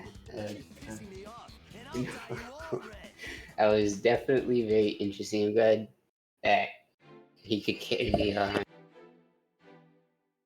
Glad that he could carry on there and just clean up his mistake in the end, but definitely could have been a lot cleaner. But it's okay. Moving on in the bracket, they can fix that up in the next match. Absolutely, whenever they do get ahead to play their next match, but we are going to be moving away from those two to get back to the other side of the bracket, to the match that I mentioned earlier, actually, between Ryazo and Wakando. This was something we saw earlier, wasn't it? We saw... Or am I thinking of something else? No, I believe that was Bojack. Different sides. Yeah, that was Bojack. Yeah. Okay, so these two have not played in this bracket yet. Yeah. Yeah. The other Azure player. Yeah. No, they're all homogenized. But I actually am not sure about how I feel about how Wakanda is going to go into this, because Ryazo and Wakando played a set just before this, and it was very clear that Wakando was extremely uncomfortable with dealing with whatever Ryazo has to put in store. Despite playing characters that are actually pretty decent at dealing with the unblockable, Azrael can do a Growler frame 1 and deal with it, but they do have to deal with the meaties, so it is just guessing between Growler or like backdash DP. It's one of the two, but I don't think we're going to have to worry about that when we're in a mixed situation like this. Going to be forced into a sandwich. Nice stuff to be using that here. Didn't get the punish on the DP. Probably couldn't. Was a little too high in the air there. Not going to be able to get a confirm off of that 6B hit. Just going to be blocking out on the Gustav. Trying to make something happen here. Just slowly chipping away and spending their own resources on... Oh, what? Curse. That was... This game's I'm so sad that Ryazo didn't get too much off of that. That would have been so horrible. But hey, maybe Ryazo will get something else going in the future now that they have the chance to. And wow. So interesting to happen. Almost like we're going to be getting this character dead, potentially, maybe, sort of? Yeah, that's a dead character, for sure. Okay. I was worried about the 2A scaling for a second, but no, that was like 3 hits. No way it's going to be a decent amount of damage. Nice run of DP. Oh, what a match. Going to be able to use the meter to their advantage here, and carry all the way to the other side of the corner, doing regular as things. And guess for character. Probably going to pop resonance. Yep, you're going to be doing that right there. Meaty 5A. Quick blocking away at the good time. And can you hit both there? Yeah, no, just Oz. Azure. Kind of trying to force their way in, and it did work out that time. Just keep doing it, just keep repeating it, and you know, maybe something will happen one of these times. But they will need one more hit, and they will get it with that counter hit by B. Catching the Yumi right out of the startup of a match, and gonna give Wakando this first game here. Seems like they have figured something out in the time between their last set. Yeah, they looked at what happened throughout that set. I can't say exactly what the issue was because I did watch the set myself, but after hearing the set count, it was definitely a little different. I think the main thing that killed Ryazo here was his own defensive choices. There were a lot of situations where he decided to mash out of something and got counter hit for it because the setup was relatively tight, and he didn't really try to think outside of that. Got counter hit like 3 or 4 times, got hit in neutral like this, didn't really think about it at all. So as long as he's able to just control himself when he's in neutral or on defense, he'll be alright. And it looks like that control is going to be playing a lot of a part for him now. Oh my god. Really looking very, very dominant once again for Ryazo, as we've seen multiple times throughout this entire bracket. But Mikondo not giving up. This solo Azure in a dream. Doesn't seem like that dream is going to come to fruition here. Maybe one more opportunity? Or is this maybe setting up for death there, but gonna get another opportunity to do so or not. And now, okay, you know, Ryazo, like you gotta finish your plate, bro. What's happening?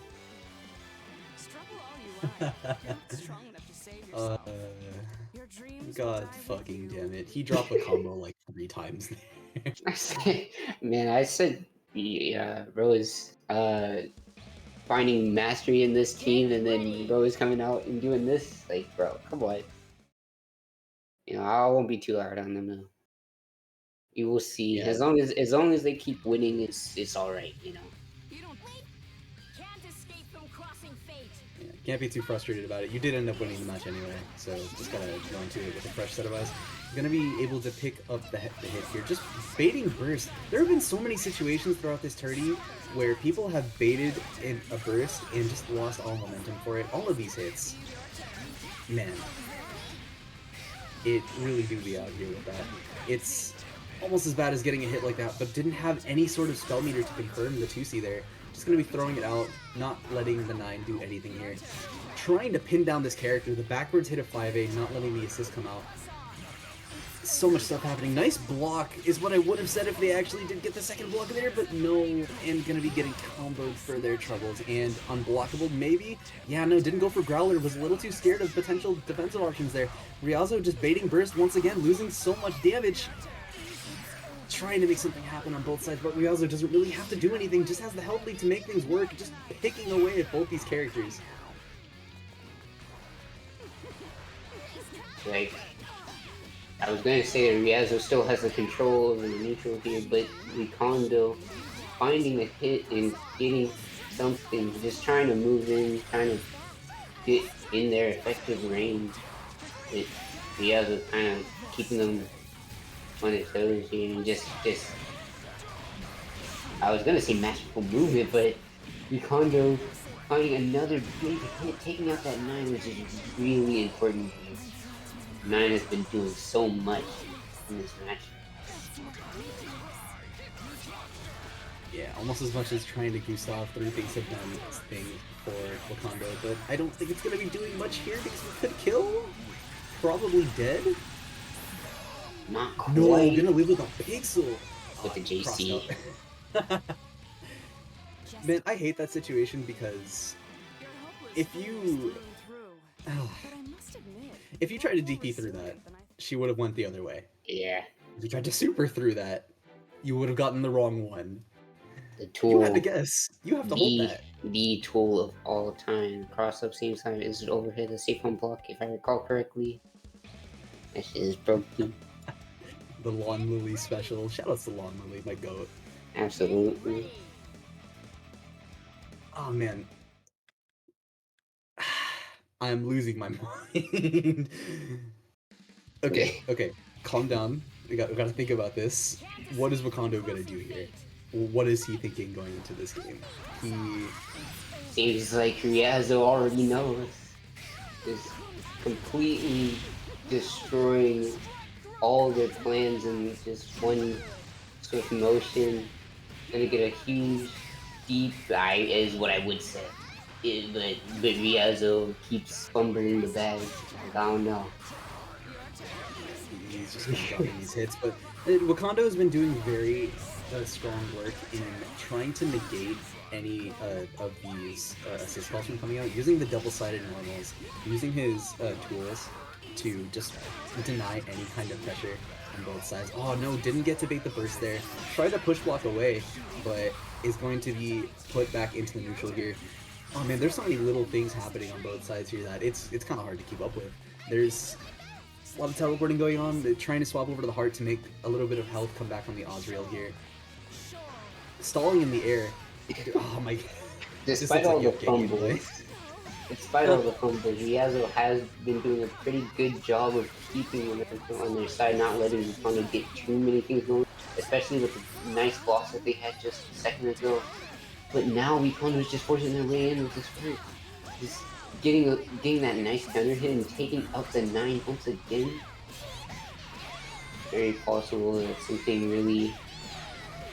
This is the best situation I think that they've been in a while here. Okay, that throw is definitely a super. There was no way they went into that trying to not press a super there. But it worked. This could be it for the Yumi. Should be with the cross. Nothing. I don't think you could cross right there. I was a little too much. But gonna be able to teleport through the normal with punish the 5B and kill the character, putting us on set count.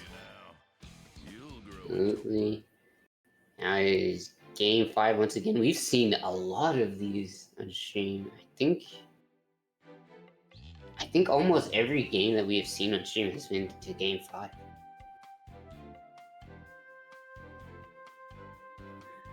That's a good point, actually. I didn't think about it till now, but yeah, we've had a lot of close sets this time. There have been a lot of 2-3s, 3-1s. It's never been a wash, and that's much better. I appreciate that. I think that's a lot more appropriate for what's been consuming here. The results don't really tell you everything, but with how close it can be, it does feel that way sometimes. What a call with the Azrael 4B there. I'm gonna be able to use it and just get back into neutral. You're trying to just poke at this character using the really fast assist. Only assist in the game that can counter hit on hit, by the way. And what a push block. Jesus Christ. Gonna be able to get rid of all the block stun from Azrael 6B and deal with that from there.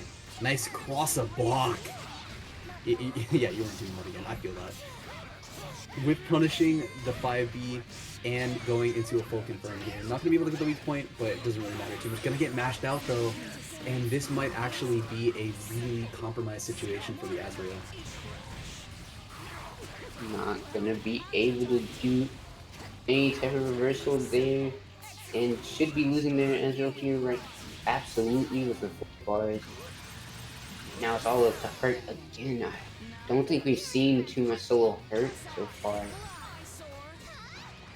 At least not in a way that has been making up for all the mistakes that have happened with their having 2 characters. So can we see a comeback from Lucango? It's looking pretty bad. We haven't found their footing too much yet. Yeah. Oh, that was almost a really good use of back move, but did not have enough in-ball to go through everything there. And doesn't really matter. You're going to be teleporting to stay same side. Nice push block on the 5B to get out of the block zone here. Oh, wow, getting the confirm, using the whiff JBB to get something here. Not even going to need to spend all the bar on it. Going to be able to kill out the 9, which is probably the problem character here, but just getting thrown. And if this super doesn't drop, doesn't even need the super. Just going to go for the extension here. Dead character. What an anticlimactic way to end the set. Rialzo taking a 3-2. What an unfortunate situation that was. I know we found something really bad about that. Like, that definitely could have been a really good counter hit if they had come down with a button. I believe that they tried to, but maybe just was a little bit too late on it, not fully coming out and allowing them to get caught with that throw as soon as they landed. Yeah, I think that's something I've seen a lot of players represent recently, just throwing. Not in the sense of, like, throwing the match, just quite literally throwing you. Just taking the 7-frame option and throwing you off. your game, trying to bait something, trying to sit there, your ass is gonna get thrown. Just throwing out This a is just Hail Guilty Mary. Gear. The Hail Mary throw, just like, you know, if it works, it works, and if it does work, then you just lost. Alright, sounds like a sound strategy to me. Yeah, you gotta fuck with your opponents. Like, I think recently I've been appreciating the mental game a lot more, and things like that just make more sense. And man, I remember, I remember in the past you would not have that same thought process on that, especially how much I used to do stuff like that. I think it is good to see the progression of things like that being more or more discovered and more used. almost as much as we're gonna be using a stall tactic to deal with the goddamn black screen again. God damn it. Let's go. Okay, let me quickly check the What a record again, segue. because... Okay, they have not played. I don't know why I keep thinking all these players have played before when they really haven't.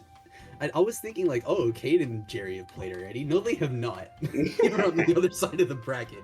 What am I thinking? I mean, we've had But- so many matches already. I can definitely see how you could get caught up in the details, not really remembering.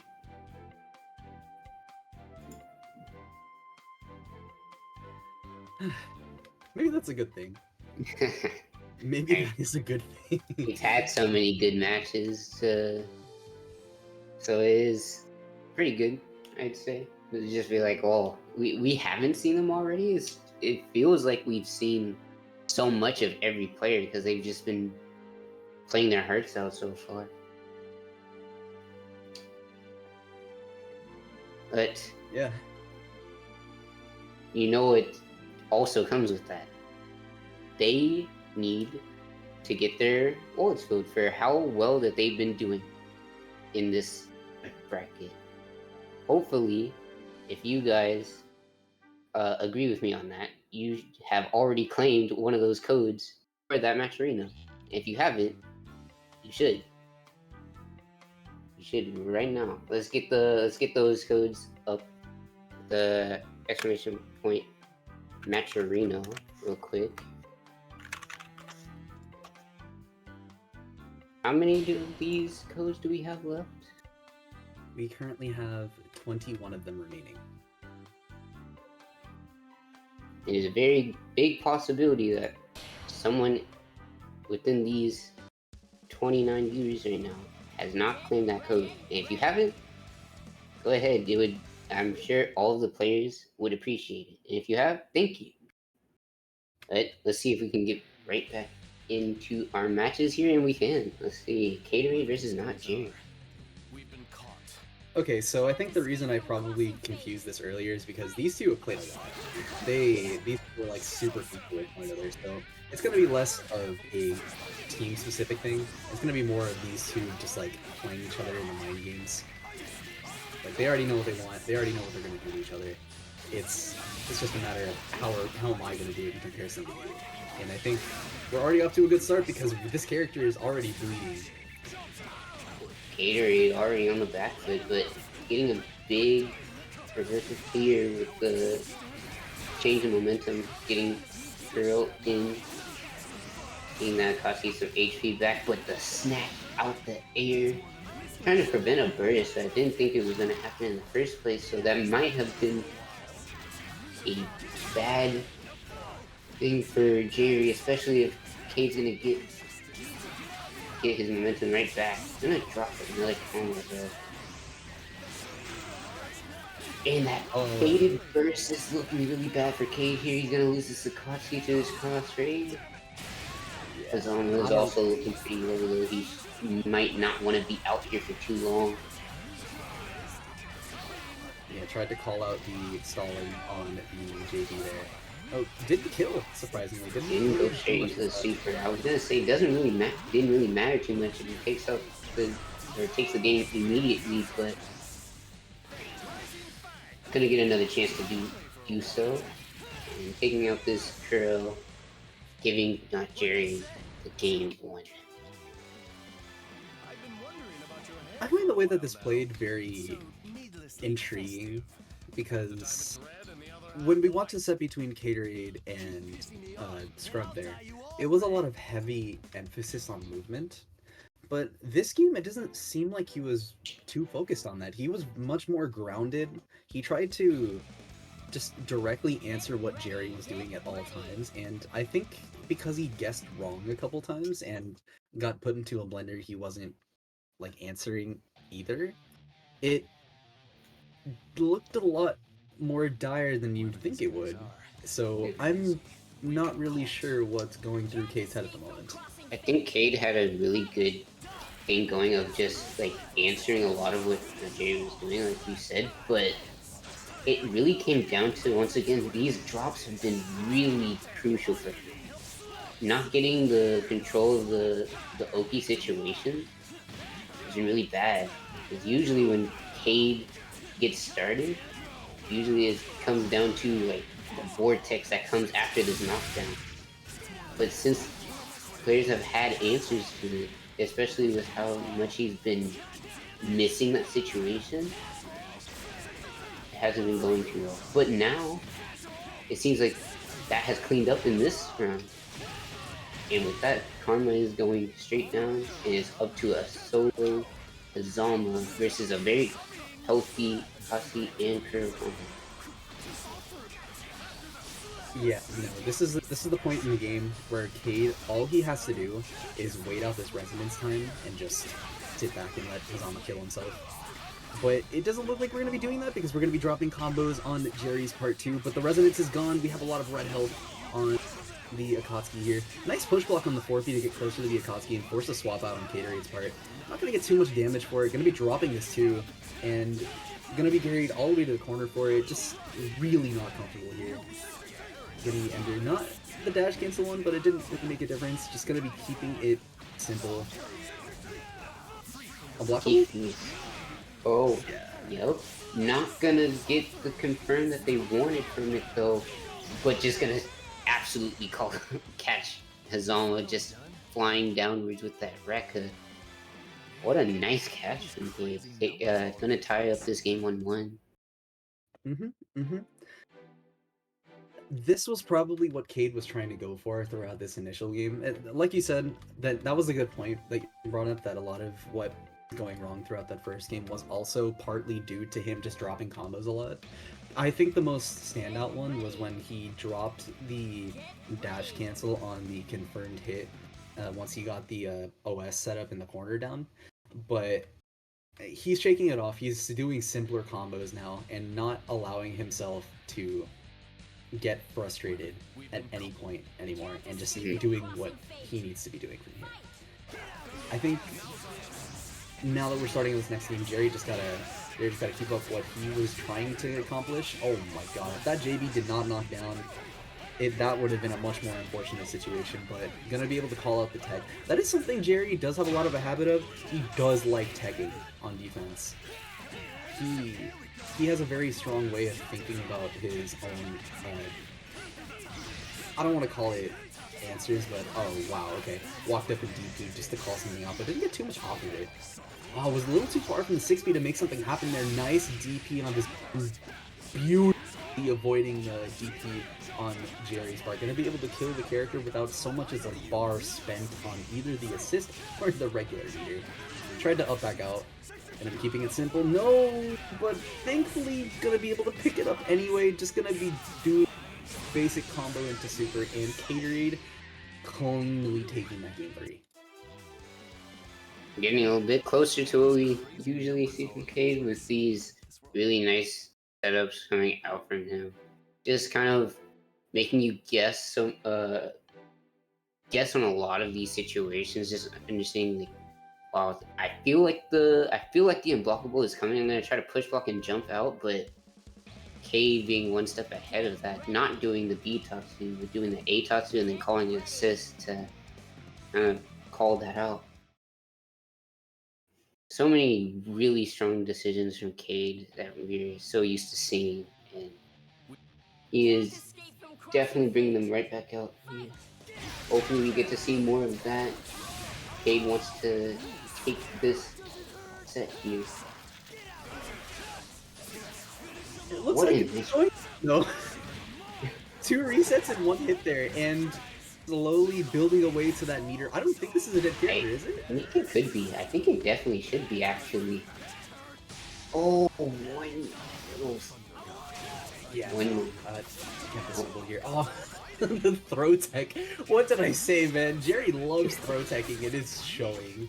The 4B moving a little too far forward to call out the JB assist. Oh! Just call outs left and right here. They're just moving. What is happening? Okay. What a phantom pain there. This is gonna be a shit. This is gonna be so much. Oh, okay. And what's the Oki? Jump back. Gets him with the delayed air dash overhead. Definitely was a little bit weird on how they performed it, but still working out nonetheless. Gonna give Cade the last game that he needs to take this set. 3-1.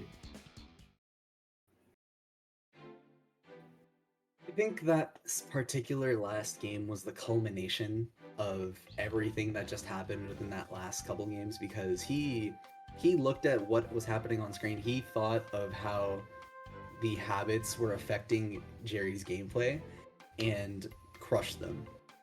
Walk up DP plus 6P, like jump back fully charged JB. Come on. And that is the He just abused one habit and went with it.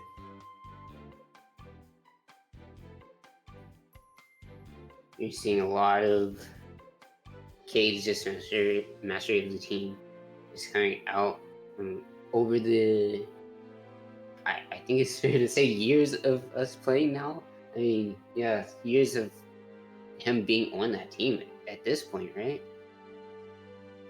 Definitely glad to see all of his tactics coming out and being put on display here. But speaking of mastery and years of play, we're gonna get Scrub and Bojack, two very knowledgeable players, two players that have been very what's the word? Very.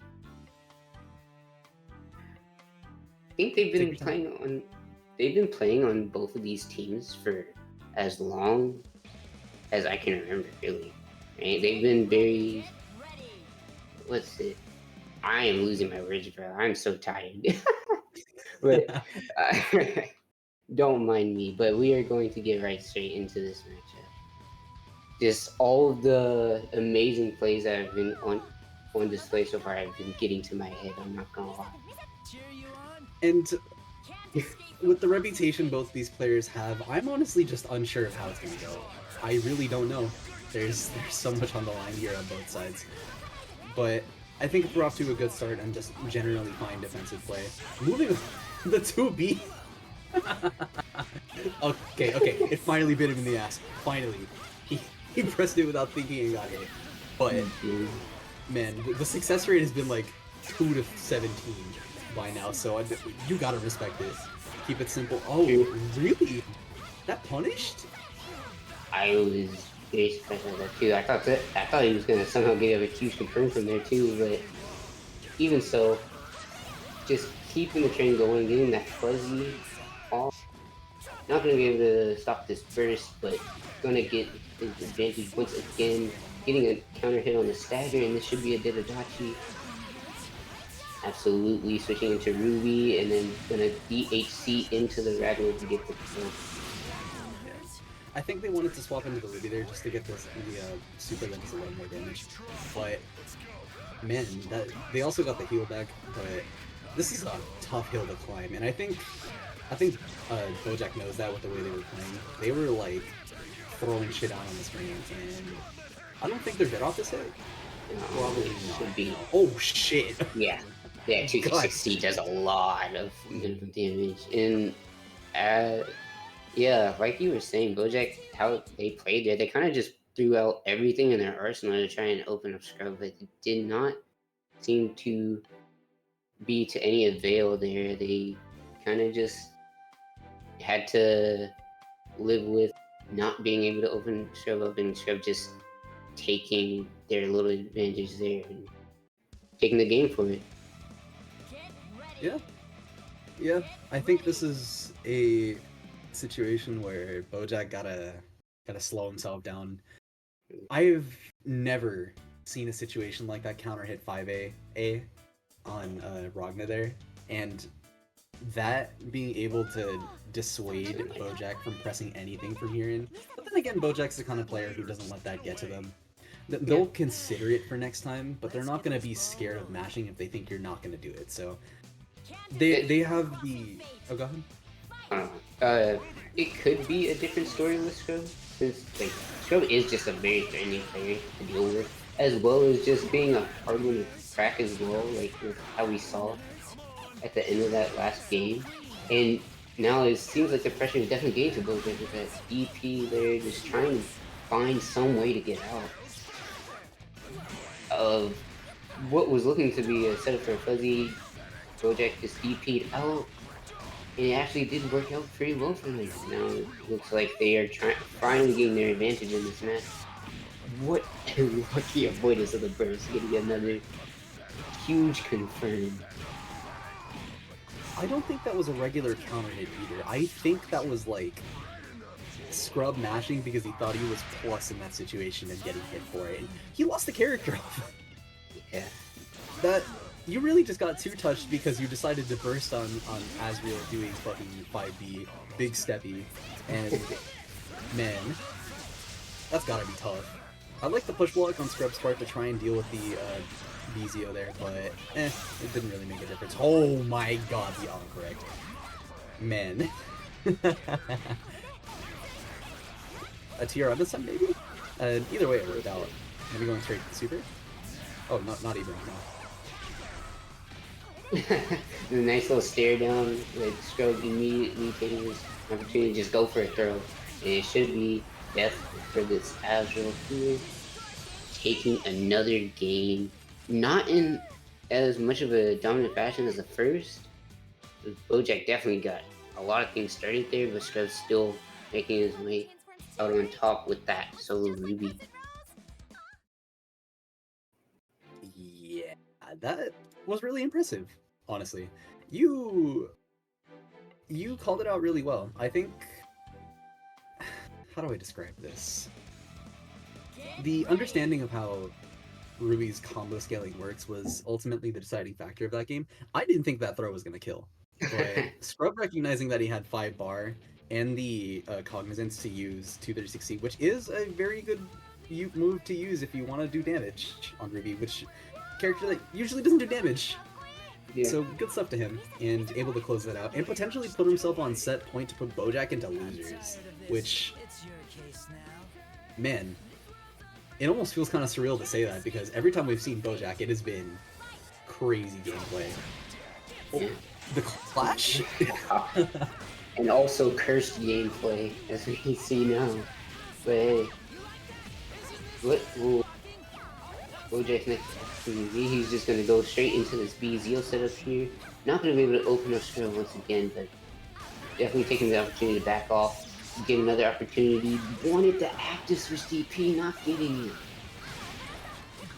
That's a really bad turning point for Bojack, but getting a buster here with the super, a lot of damage on that Ruby. She was leaking really hard, but wow, what a decision from Scrub there. Just taking advantage of Bojack wanting to do Prowler there and just switching and punishing it, not getting much out of it.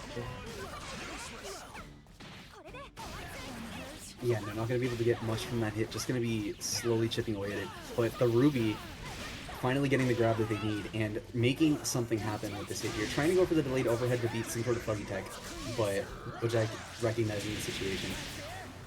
No block set on this. that was a really risky 4P to do there into what they did, but... Bojack is going all over the place. Having fun nice. with it. The Scrub was like, I'm just gonna take my turn since you wanna mess around a bit. But a little bit of a mess with confirm into Bojack taking more advantage, but both sides are getting a lot of unfortunate situations happening, and Bojack coming out on top in the end, gonna stop Scrub from just running away with another 3-0 here. Good stuff to Bojack cleaning up that game, and we're gonna go into a game 4. I don't know if I'd call that clean. I won't say clean overall, but hey, you gotta give props to him for being able to like close that out when it was looking like Scrub could like, just do one of his very many Ragnar comebacks again.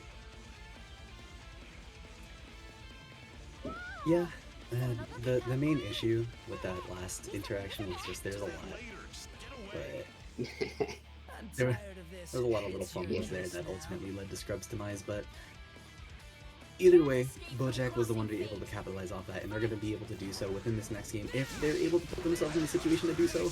To be able to swap into Azure is going to wait until the radio lasts a little bit longer to make sure that the DP hits the way that they want it to.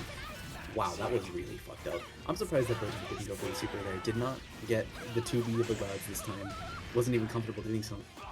And is just going to be going into the Azrael, trying to do some Gustav stuff, but you cannot challenge on a 6th raider, being -1.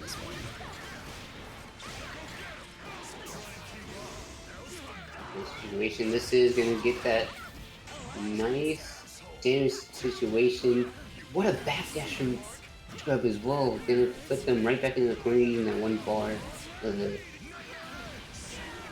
And getting another sandwich situation, immediately cashing out off that big counter hit 2C and taking Adachi out of this game again.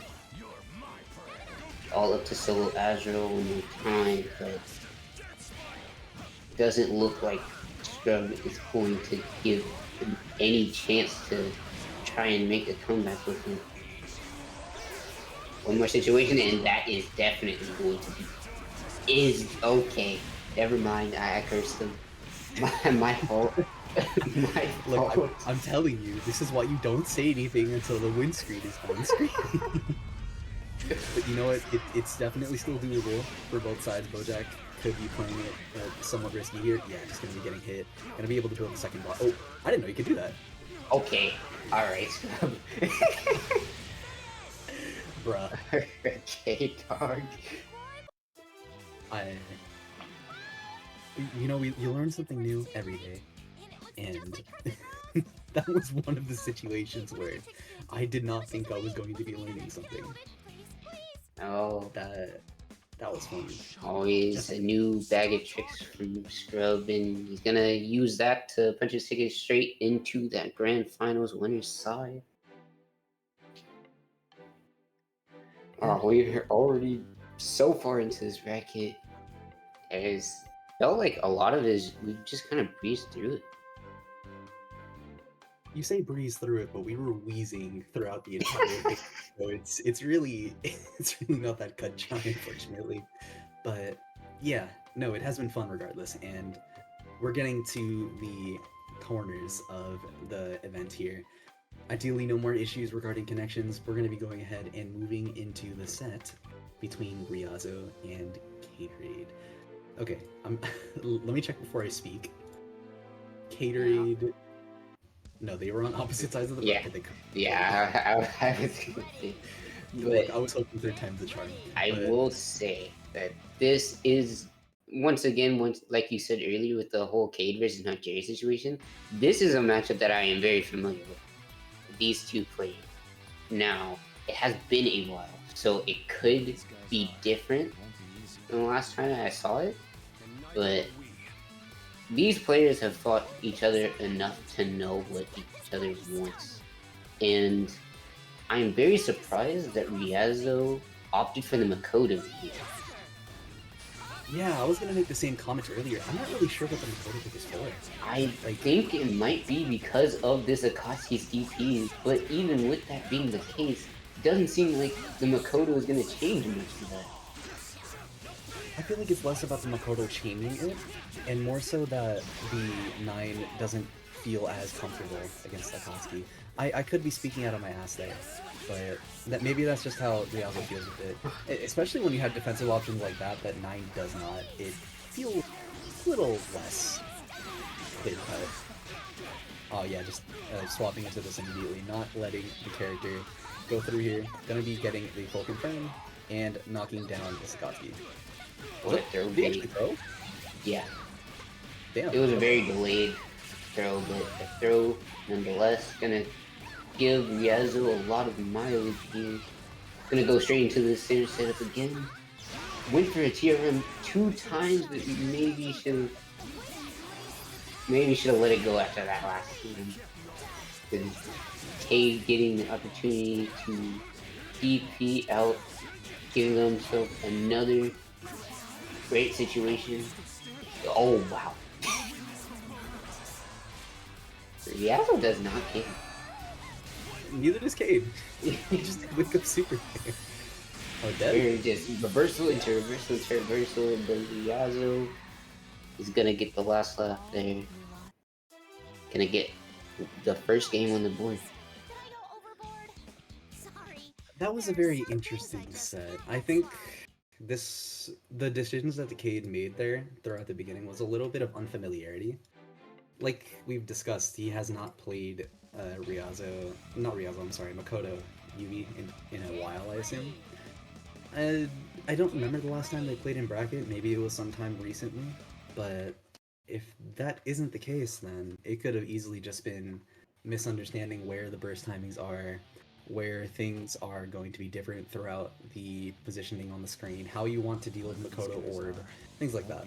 And it was not the same as dealing with 9. And it's also a lot of Ryazo's just experience playing against so many players, but also just knowing how Cade wants to pressure. Just knowing the times to pick when I should just try and force my way out of this, and it seems like it worked a lot of the time. Yeah, like we were saying with the Ryazo and Bojack set, they are disrespecting the shit out of each other. I think a lot of this is happening now. Like, a lot of disrespecting on both sides here. Push blocking the unblockable, how dare you? You're gonna be keeping it safe here. You're just true stringing into some normals, trying to play as simple as possible. Sandwich, but nice timing on that push block to get Ryazo right out of there. That oh my god! a J ace, completely clipping Makoto out of that. And not gonna die though. Living on that pixel, gonna get a little bit of the health back. Let's see another setup for me. Oh, just going straight for the Oki and then P catching unit and going to cash out with 2 bars. Not gonna be able to get a kill on this, but gonna get her into guess. Good. Try to commit. Go ahead. Oh, good job for Ryazo just navigating out of that, getting the advantage on their side this time. But a ridiculous situation for Cade. They're just mashing out from that push block, just JB plus assist. It's the classic, it always works. It's all reliable. Gonna give them the last situation in that game to tie it up 1-1. I think that is the first time I've ever seen what was it called? Naoto JB into 5P actually combo and mean something. That was like the most clutch confirm you probably could have had there. And it's a shame that JB acts the way it does, because if it didn't, and it didn't knock down like that, yeah, you would lose some enders in the air, but you're getting so much value out of having a strong aerial like that. So being able to accommodate for the fact that it knocks down in such a strong way by calling the assist preemptively was a really good call on Gary's part. Absolutely. Almost as good as the movement choice here to be able to deal with that. Did not go for the record to try and pick up with the combo. Nice blocks on Gary's part. But yeah, just gonna be picking up by the 60 and getting reset too. Wasn't ready for it. I'm not really sure what the point of the reset was this time, because you weren't dying either way. This time that was just unfortunately not needed in that moment. Ooh, it's like we did not need that 5B. I like the air-to-air from Cage there. Distor had tried to get the ender. Ooh, didn't read the way that they wanted to. Gonna go for a simple combo here, but no dropping it as well. A lot of drops on both sides here. Both of them are really doing oh my god, it's so Tried to wait out that counter, but not long enough. Thankfully, the burst from Curl is pretty good for situations like that, but Riazzo once again just using Makoto's skill to just go straight through Curl's offense there.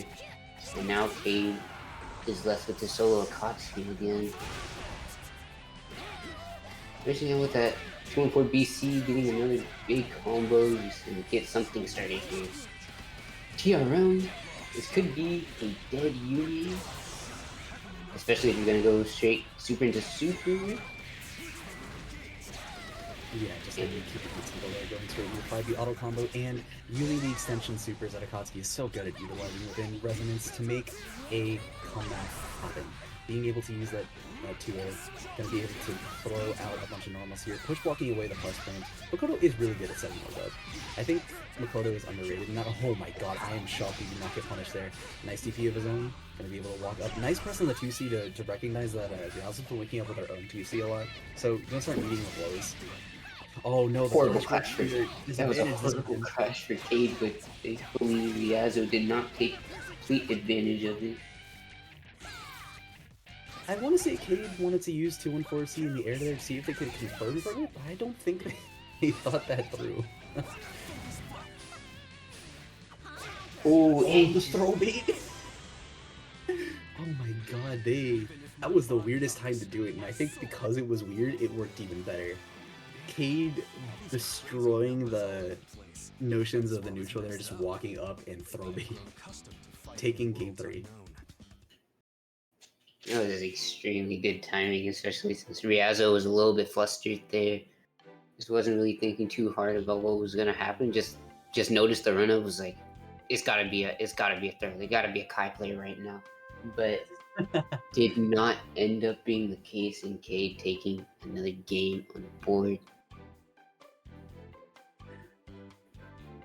No, it looks like Riazzo is considering their options here, because they have not readied up immediately with a Makoto. I think they're trying to think about what team they want to take into this last game, and after a little bit of consideration, they're going to be sticking with this one. They had their mindset regarding it within the first couple games. They knew what they wanted, and I think that is going to be what they ultimately choose to go out on if anything happens within this next game. They're sticking to their guns, and you got to appreciate that. Not only are they warmed up, but their confidence in their play, and that's going to be ultimately the biggest thing.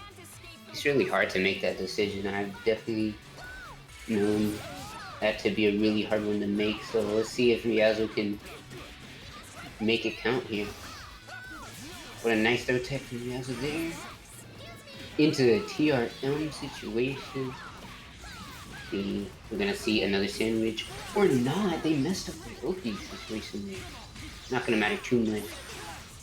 Going straight back into it, but the DP from Akatsuki mitigating it, but getting counter hit straight in the neutral. Riazzo is already off to a huge start here. Yeah. Can we talk about how the JB went the wrong way though? Man, this game is jank sometimes. I don't even understand why that happened. That was a super huge risk on Gatorade's part. Gonna be throwing out a bunch of frustrates here. Yeah, just taking too much advantage of what's going on.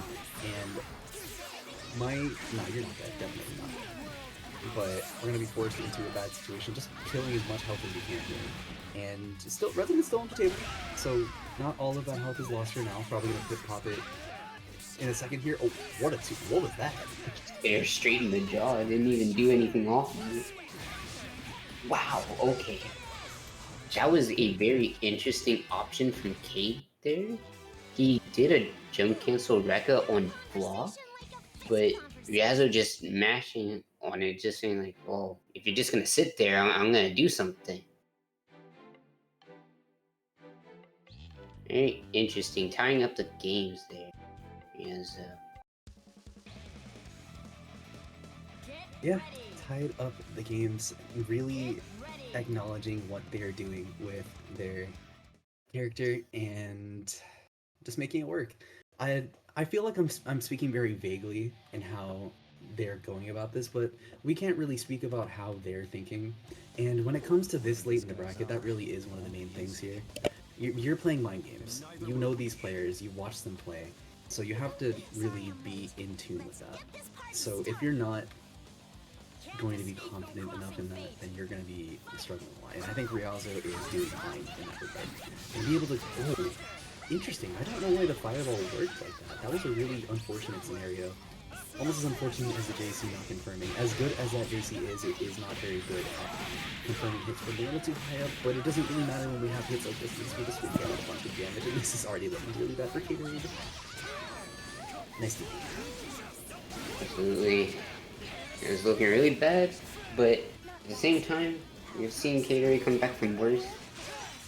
It's very possible, especially jumping out of that, making sure that Riazo doesn't get too much.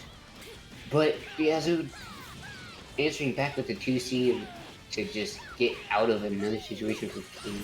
And this has been really strong in these past couple of games here.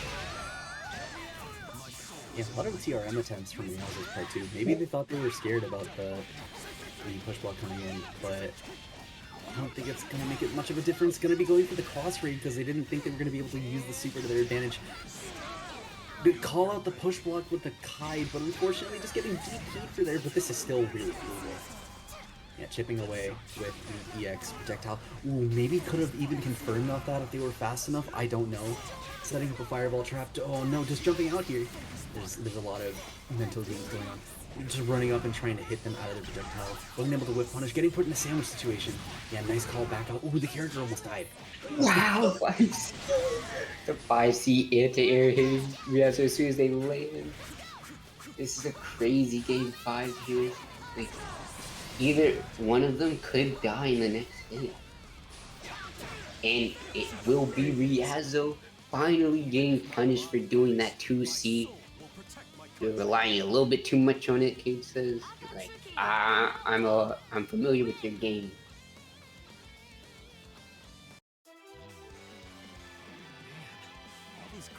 That was probably the most accurate way you could have put that, yeah. Like, once you start throwing that out, you have to be cognizant of it, and Kate took a couple games to think about it. You know, they weren't throwing it out too much, so it wasn't really on Kate's mind as often as Riazo would most likely think it was, but either way, it worked out in their favor, and Riazo is unfortunately going to be going out in 4th place. Fantastic stuff to them, and even more fantastic stuff to Kate for making it this far, putting themselves in the top 3 between Bojack and potentially even Scrub.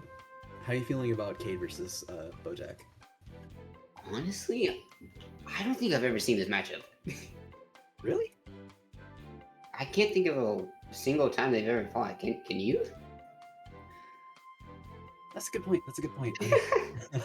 I couldn't think of anything, and if it was definitely not recent. I think it's because Bojack has really only been entering stuff a lot more recently. Because I feel like Bojack has always been around, but not one that you would usually see play.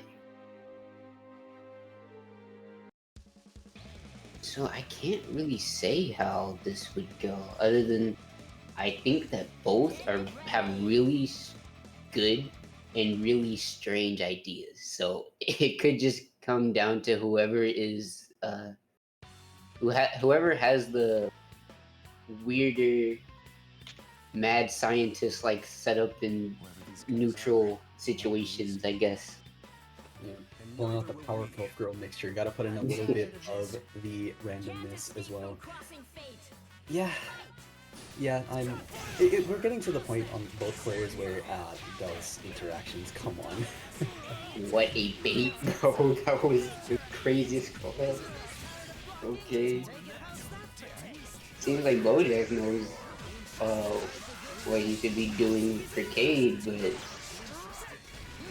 doesn't seem like Cade has a lot of an idea what to do. And until that,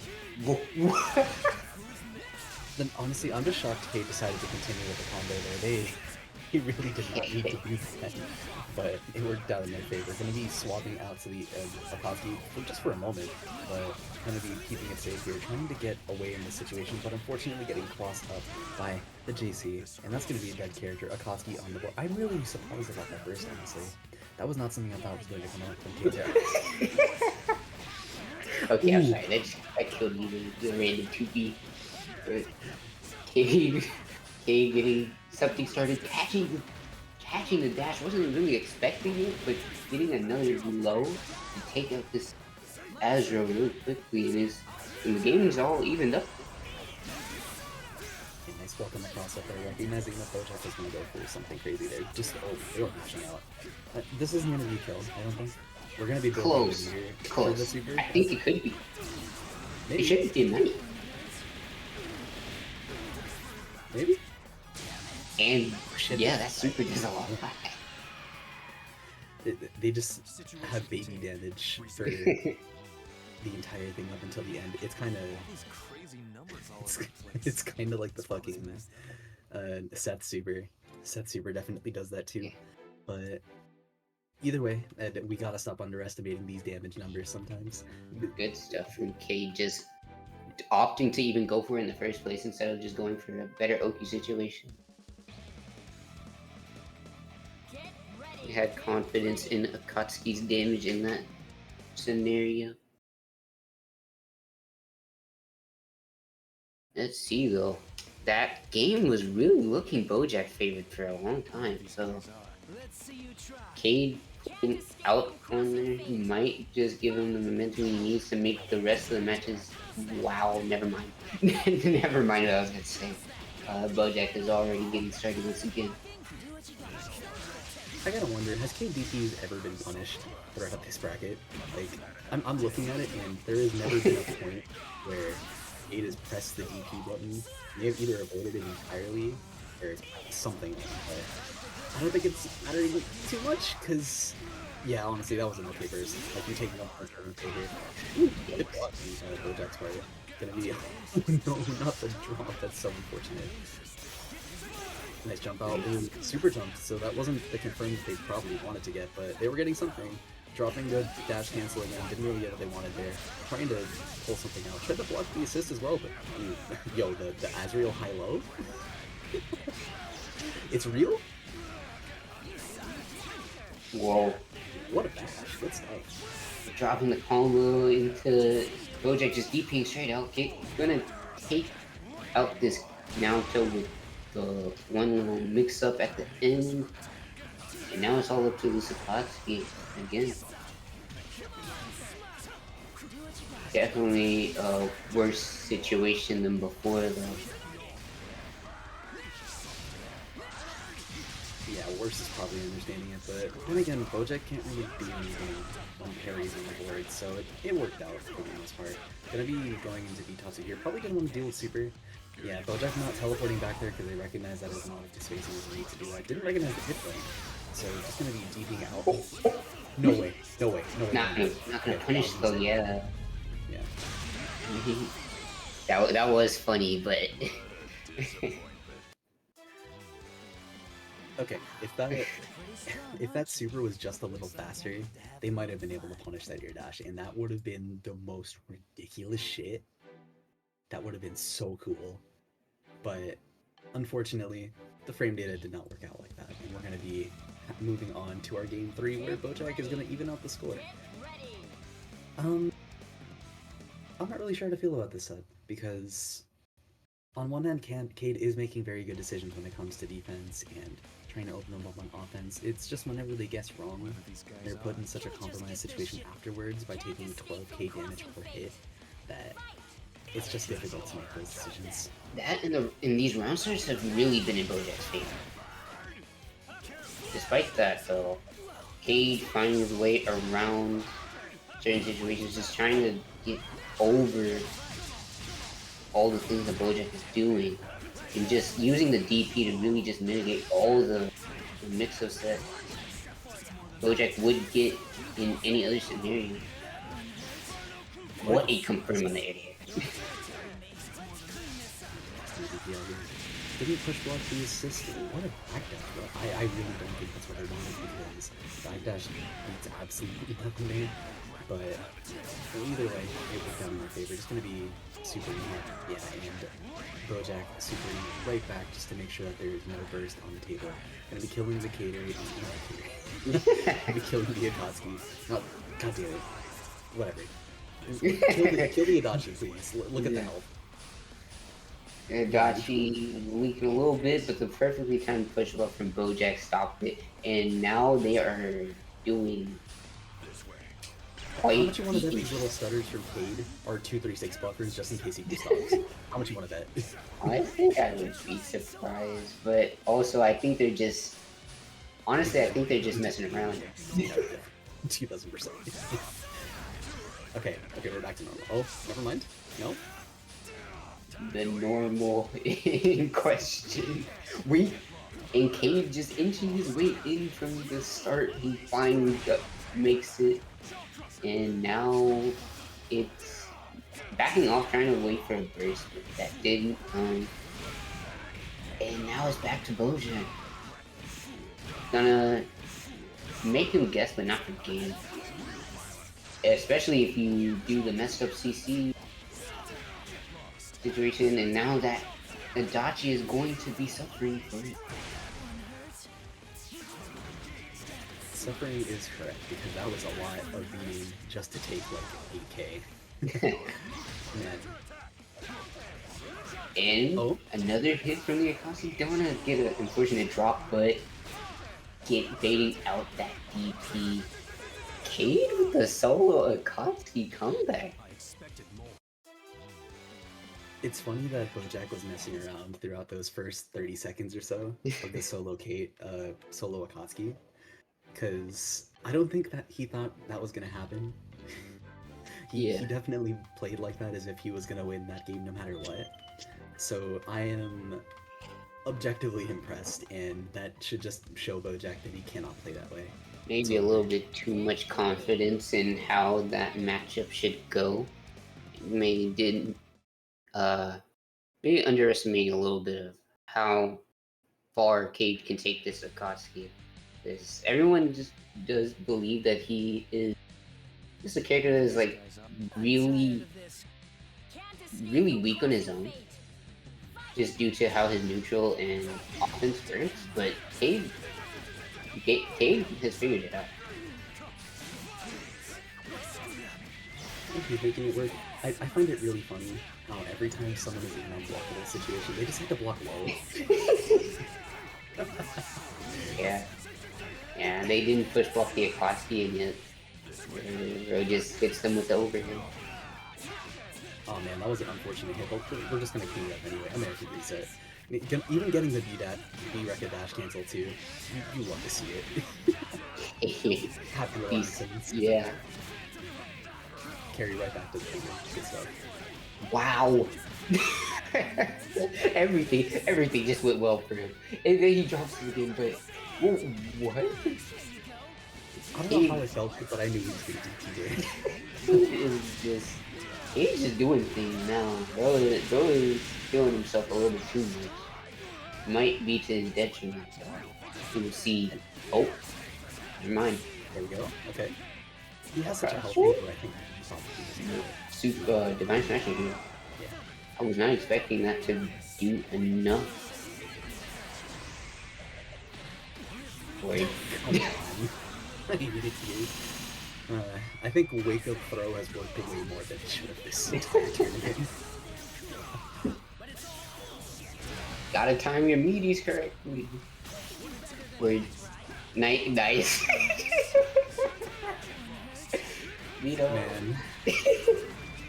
I'm not commenting on that. Game 4 going to Cade. And just like that, another 3-1 in the books. That has been like 3 in a row almost. Has it been? No.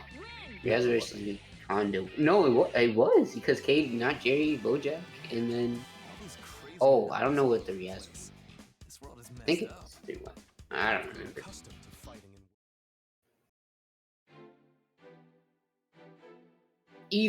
Anyway, if any way that all that happened, Cade coming out on top, punching his ticket into the grand finals, losing side, slopping his way to victory. And now we're just gonna see if he can take out the powerhouse that has been scrubbed this entire bracket. Not even just this bracket, but just in general, the powerhouse that has been scrubbed throughout the last couple of years. And Cade even opting for a new team this time. We're going back to the Whites. Okay, I think the Weiss pick here was primarily because this character does well into the round start of Ragna, and being able to play around that is probably one of the most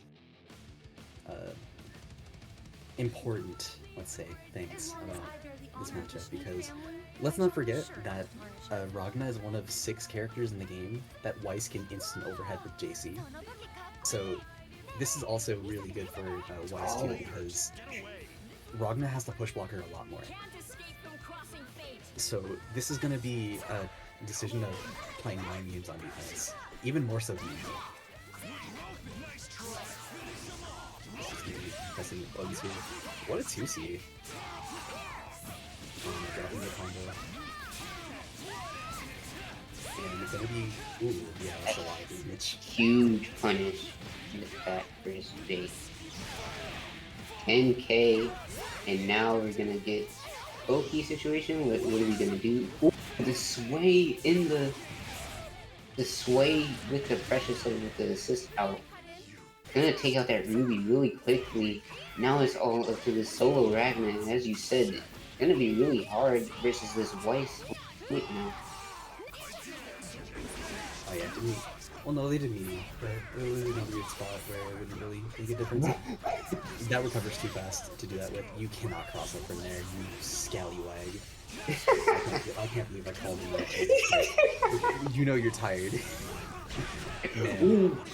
What like a from Cade there, prostrate as you said, and taking that first game, looking a lot stronger than he was the last time they fought.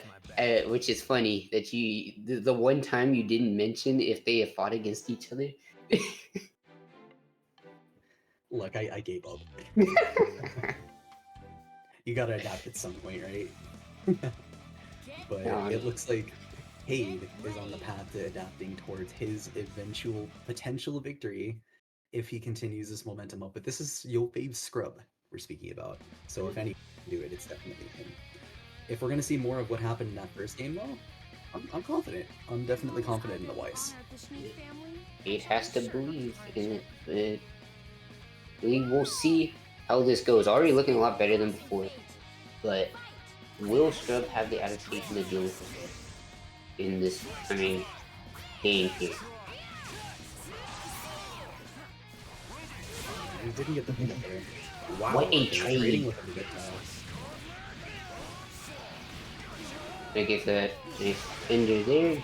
Not gonna be getting really good Oki there. Just opting to jump in, and Cade immediately calling it out. What is happening? That was a drop on Cade's part. I think he definitely did not want to do super jump JC there. But it'd be like that sometimes. Gonna be able to block the cross out, and yeah, using their assist to get the confirm here. Just gonna be keeping it simple, dragging all the way down. Oh, push block? No, he doesn't know. What a nice call out on the assist, getting them off the screen immediately. Putting up the wall. This is not something you see every game from Weiss players. Parry plus assist, making sure that even if the parry doesn't work out, I'm gonna have something in the back. Keeping straight out of Shar's pressure, going right back to this corner.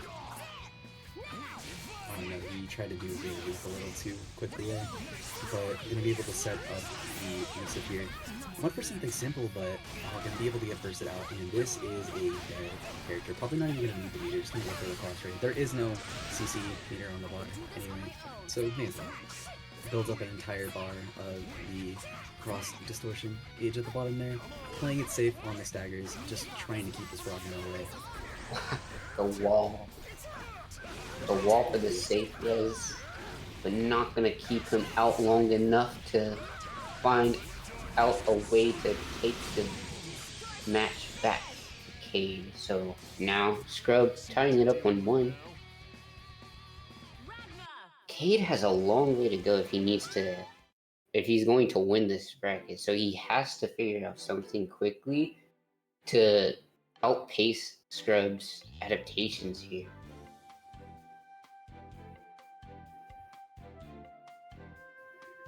Yeah, a lot of what happened throughout that first game was just Scrub moving a lot slower in how their game plan was going, so that whatever they got caught by within that first game was not as much of a threat. They were positioned in spots where Cade's team is a little more uncomfortable to challenge without taking a risk. And if they're able to stand at that range a lot more, which is going to be a little past like 2/3 of the screen, they'll be able to use the fast bullet assist, the really good 4P, and just the strong movement options in general to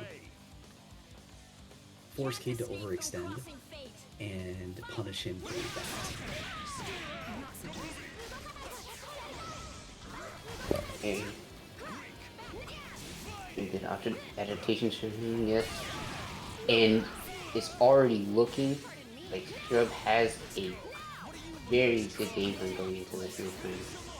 But his traction with a throw from Cade, and now back on the defensive for him.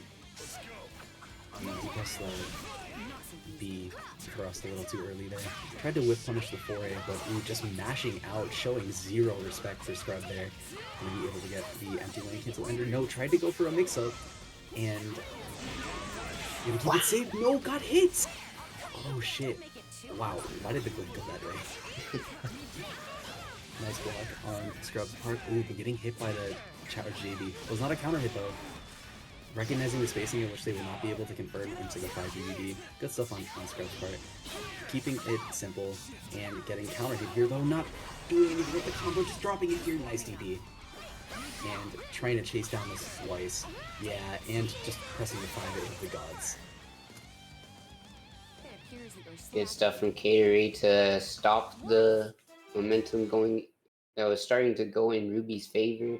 You don't want to give Ruby any chance, or Scrub's Ruby any chance, because he will just take that little inch and it will take a complete mile from it. So very good stuff for Catery, stopping that in its tracks and going to go into this next game hopefully with that same amount of dominance to get this reset going. Yeah, no, having those 2 games on the board really just does make you feel good. And feeling any type of good can be a bad thing, but I think in Cade's case, it's just going to be giving him momentum and confidence boost, especially coming from loser's bracket too, to make him feel as if this is going to be the reset that he wants and needs. Really setting up the switch into the Kurogun here, but not able to get a confirm off of it, just going to be setting up the throw combo, recognizing the spacing in which he could get the 2-1-4-A from that distance too. Good stuff to Cade, going to be able to get the knockdown here and potentially make the character die. Nice job from Cade, just layering on those delayed overheads, but Scrub finding the time to just burst out. Going to take so much damage on this place, even if it is the little damage that Ruby can get. Just took all that he could from that combo. Gonna get a fuzzy on the curl and a burst back from Cade. Essentially doing the same thing.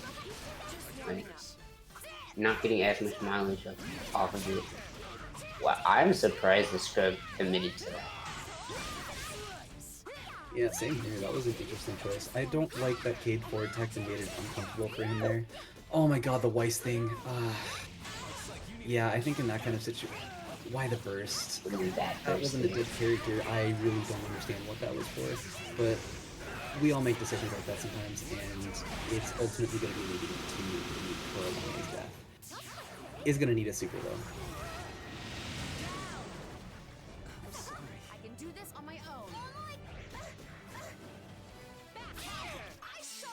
nice JA to be able to confirm, or not confirm, but use the situation to set up resonance on your part.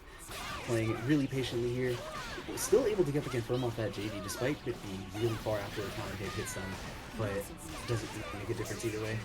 Was that same side? That looked like same side. No clue. What a lucky break for Cade there. Gonna drop the combo. Hopefully not gonna be the last situation for him in this game though. Super out. Not gonna be killed for that. I don't think Ruby had any way to kill there, so that was a good choice from Cade's part. Ooh, yeah, in the recovery of 236A. And unfortunately gonna be sniped out after choosing really well on that super, honestly. Good decisions overall. It was just an unfortunate turn of events with that last hit, and this is going to be potential set point. Yeah, this could be either the last game 5 or the potential to go into another set from here. This is reset versus tournament point here. So let's see I have a wonder what Cade is thinking, honestly, because like you have to think about how you did make good decisions throughout that set, and it might be a little discouraging to go into this next game thinking about, man, if I just recovered 2 frames faster here, or if I just moved a little further on this hit, then things would have been different, but I'm hoping that it's not going to make much of a difference here as we move into this game 5, and hopefully as many games as possible with a potential reset. I would love to see more games, but let's say what Scrub has to say about that. And they are not saying much at the moment. Going to be getting hit by the assist here. Unfortunately, air dashing out and not really doing anything with the hit. Wow! What a way to make up for a sandwich there, but unfortunately not going to get too much out of this. Scrub immediately taking his turn back. Tried to sway out, tried to possibly hit him on the way down, but not helping, not doing too much for him. Gonna get his turn to pressure or home Scrub back, so both of them just going back and forth with these knockdowns. Yeah, both of them just trading hits, but never quite getting a really solid one. But until now, yeah, gonna be going into the healthier character as well. And thankfully, oh yeah, just getting hit by the low here, confirming into the super, repeating the situation, potentially a lost situation for character. What a parry! Might be able to kill the assist as well. No, just going for the safe stuff. Going straight into the super here. This is not a dead character, but we're gonna be playing it safe. Gonna be. Wait, I don't think that's safe. There's no way that's safe. I think he just push blocked and put himself in more blocks then, but it doesn't matter because we're going to be killing the second character, and that is going to be Scrub taking it 3-2 over that set. What a weird finish. I don't know how to feel about that. Yeah, it's got to be a heartbreaker for Cade there. Definitely was playing his heart out trying to get that reset this then, but Scrub taking it. Yeah, and like you said, just a weird fashion, but hey, I mean, even if it is weird, we still got the W, so we take those. Yeah, taking the W is probably the best way to go about these things. Regardless of how it went, regardless of how you feel about it, it is just how it is. And with that, the tournament is now over. Scrub placing himself among Chop Suey, putting himself in first place, and among the top 8 of the tournament within the point placings, and ultimately giving us a fantastic set to watch to cap off the night with and make BB Tag look just a little more appealing to everyone who could potentially want to join. Now, as I say that, let's quickly branch into why that was important and why that win makes things easier for Scrub. This is a circuit of 5 events, this one being the second, of BB Tag tournaments that are accumulating points. And those points are meant to be dedicated to a list. And if you accumulate enough points to be within the top 8 of that list, you will be invited to the finals, in which you will be able to be of the few to win that $500 pool, take a couple $100 in your pocket. The more tournaments you play in, the more of a chance you have to accumulate more points, and the more points you have, the better of a chance you'll be able to qualify for this.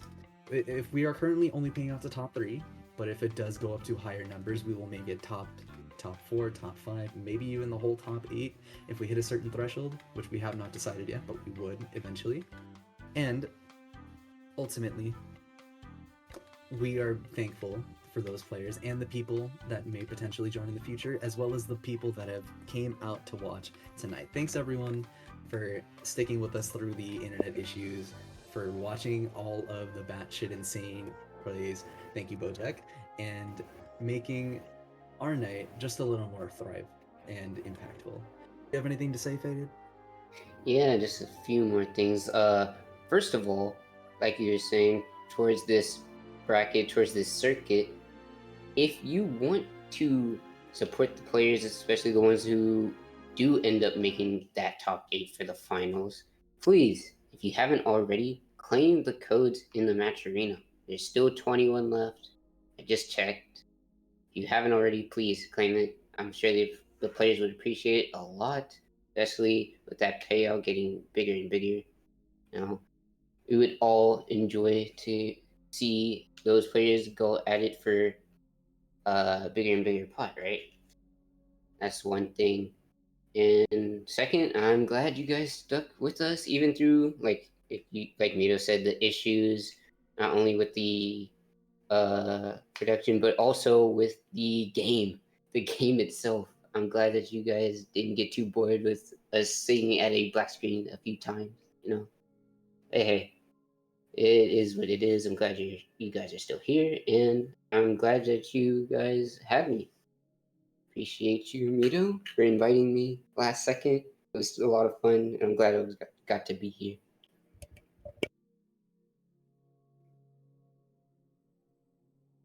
All right, thanks so much to you, Faded, and I am gonna go ahead and hand it over to our TO, the guy that's been holding it down throughout the entire bracket tonight, aka the person that we wouldn't really be able to hold much of these events without. Your boy G Tech. Thanks so much. How are you feeling, boss? Man, I'm feeling good. That was a good ass bracket tonight. Yeah, and again, shit happens with the game, so I'm glad you guys stuck it out with us. The next event is going to be November. Fuck, what is that day? The 12th. So week 3 will be November 12th. Same start times, and hopefully, it'll be less than 3 hours. We went just a little bit over tournament time wise, but other than that, the bracket itself ran smooth. So good stuff on that part. And then I don't really have much else to say. My team, Sprite Corner Esports, if you know Church and Tadampi and them, Sykes actually played in our bracket tonight. Their quarterly BB Tag tournament is going to be on November 18th.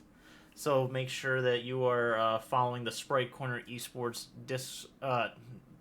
make sure you're in that Discord as well, but follow their Twitter, or follow, if you don't follow Church as well, go ahead and follow her to get updates on that event, as well as the many other events that we have here.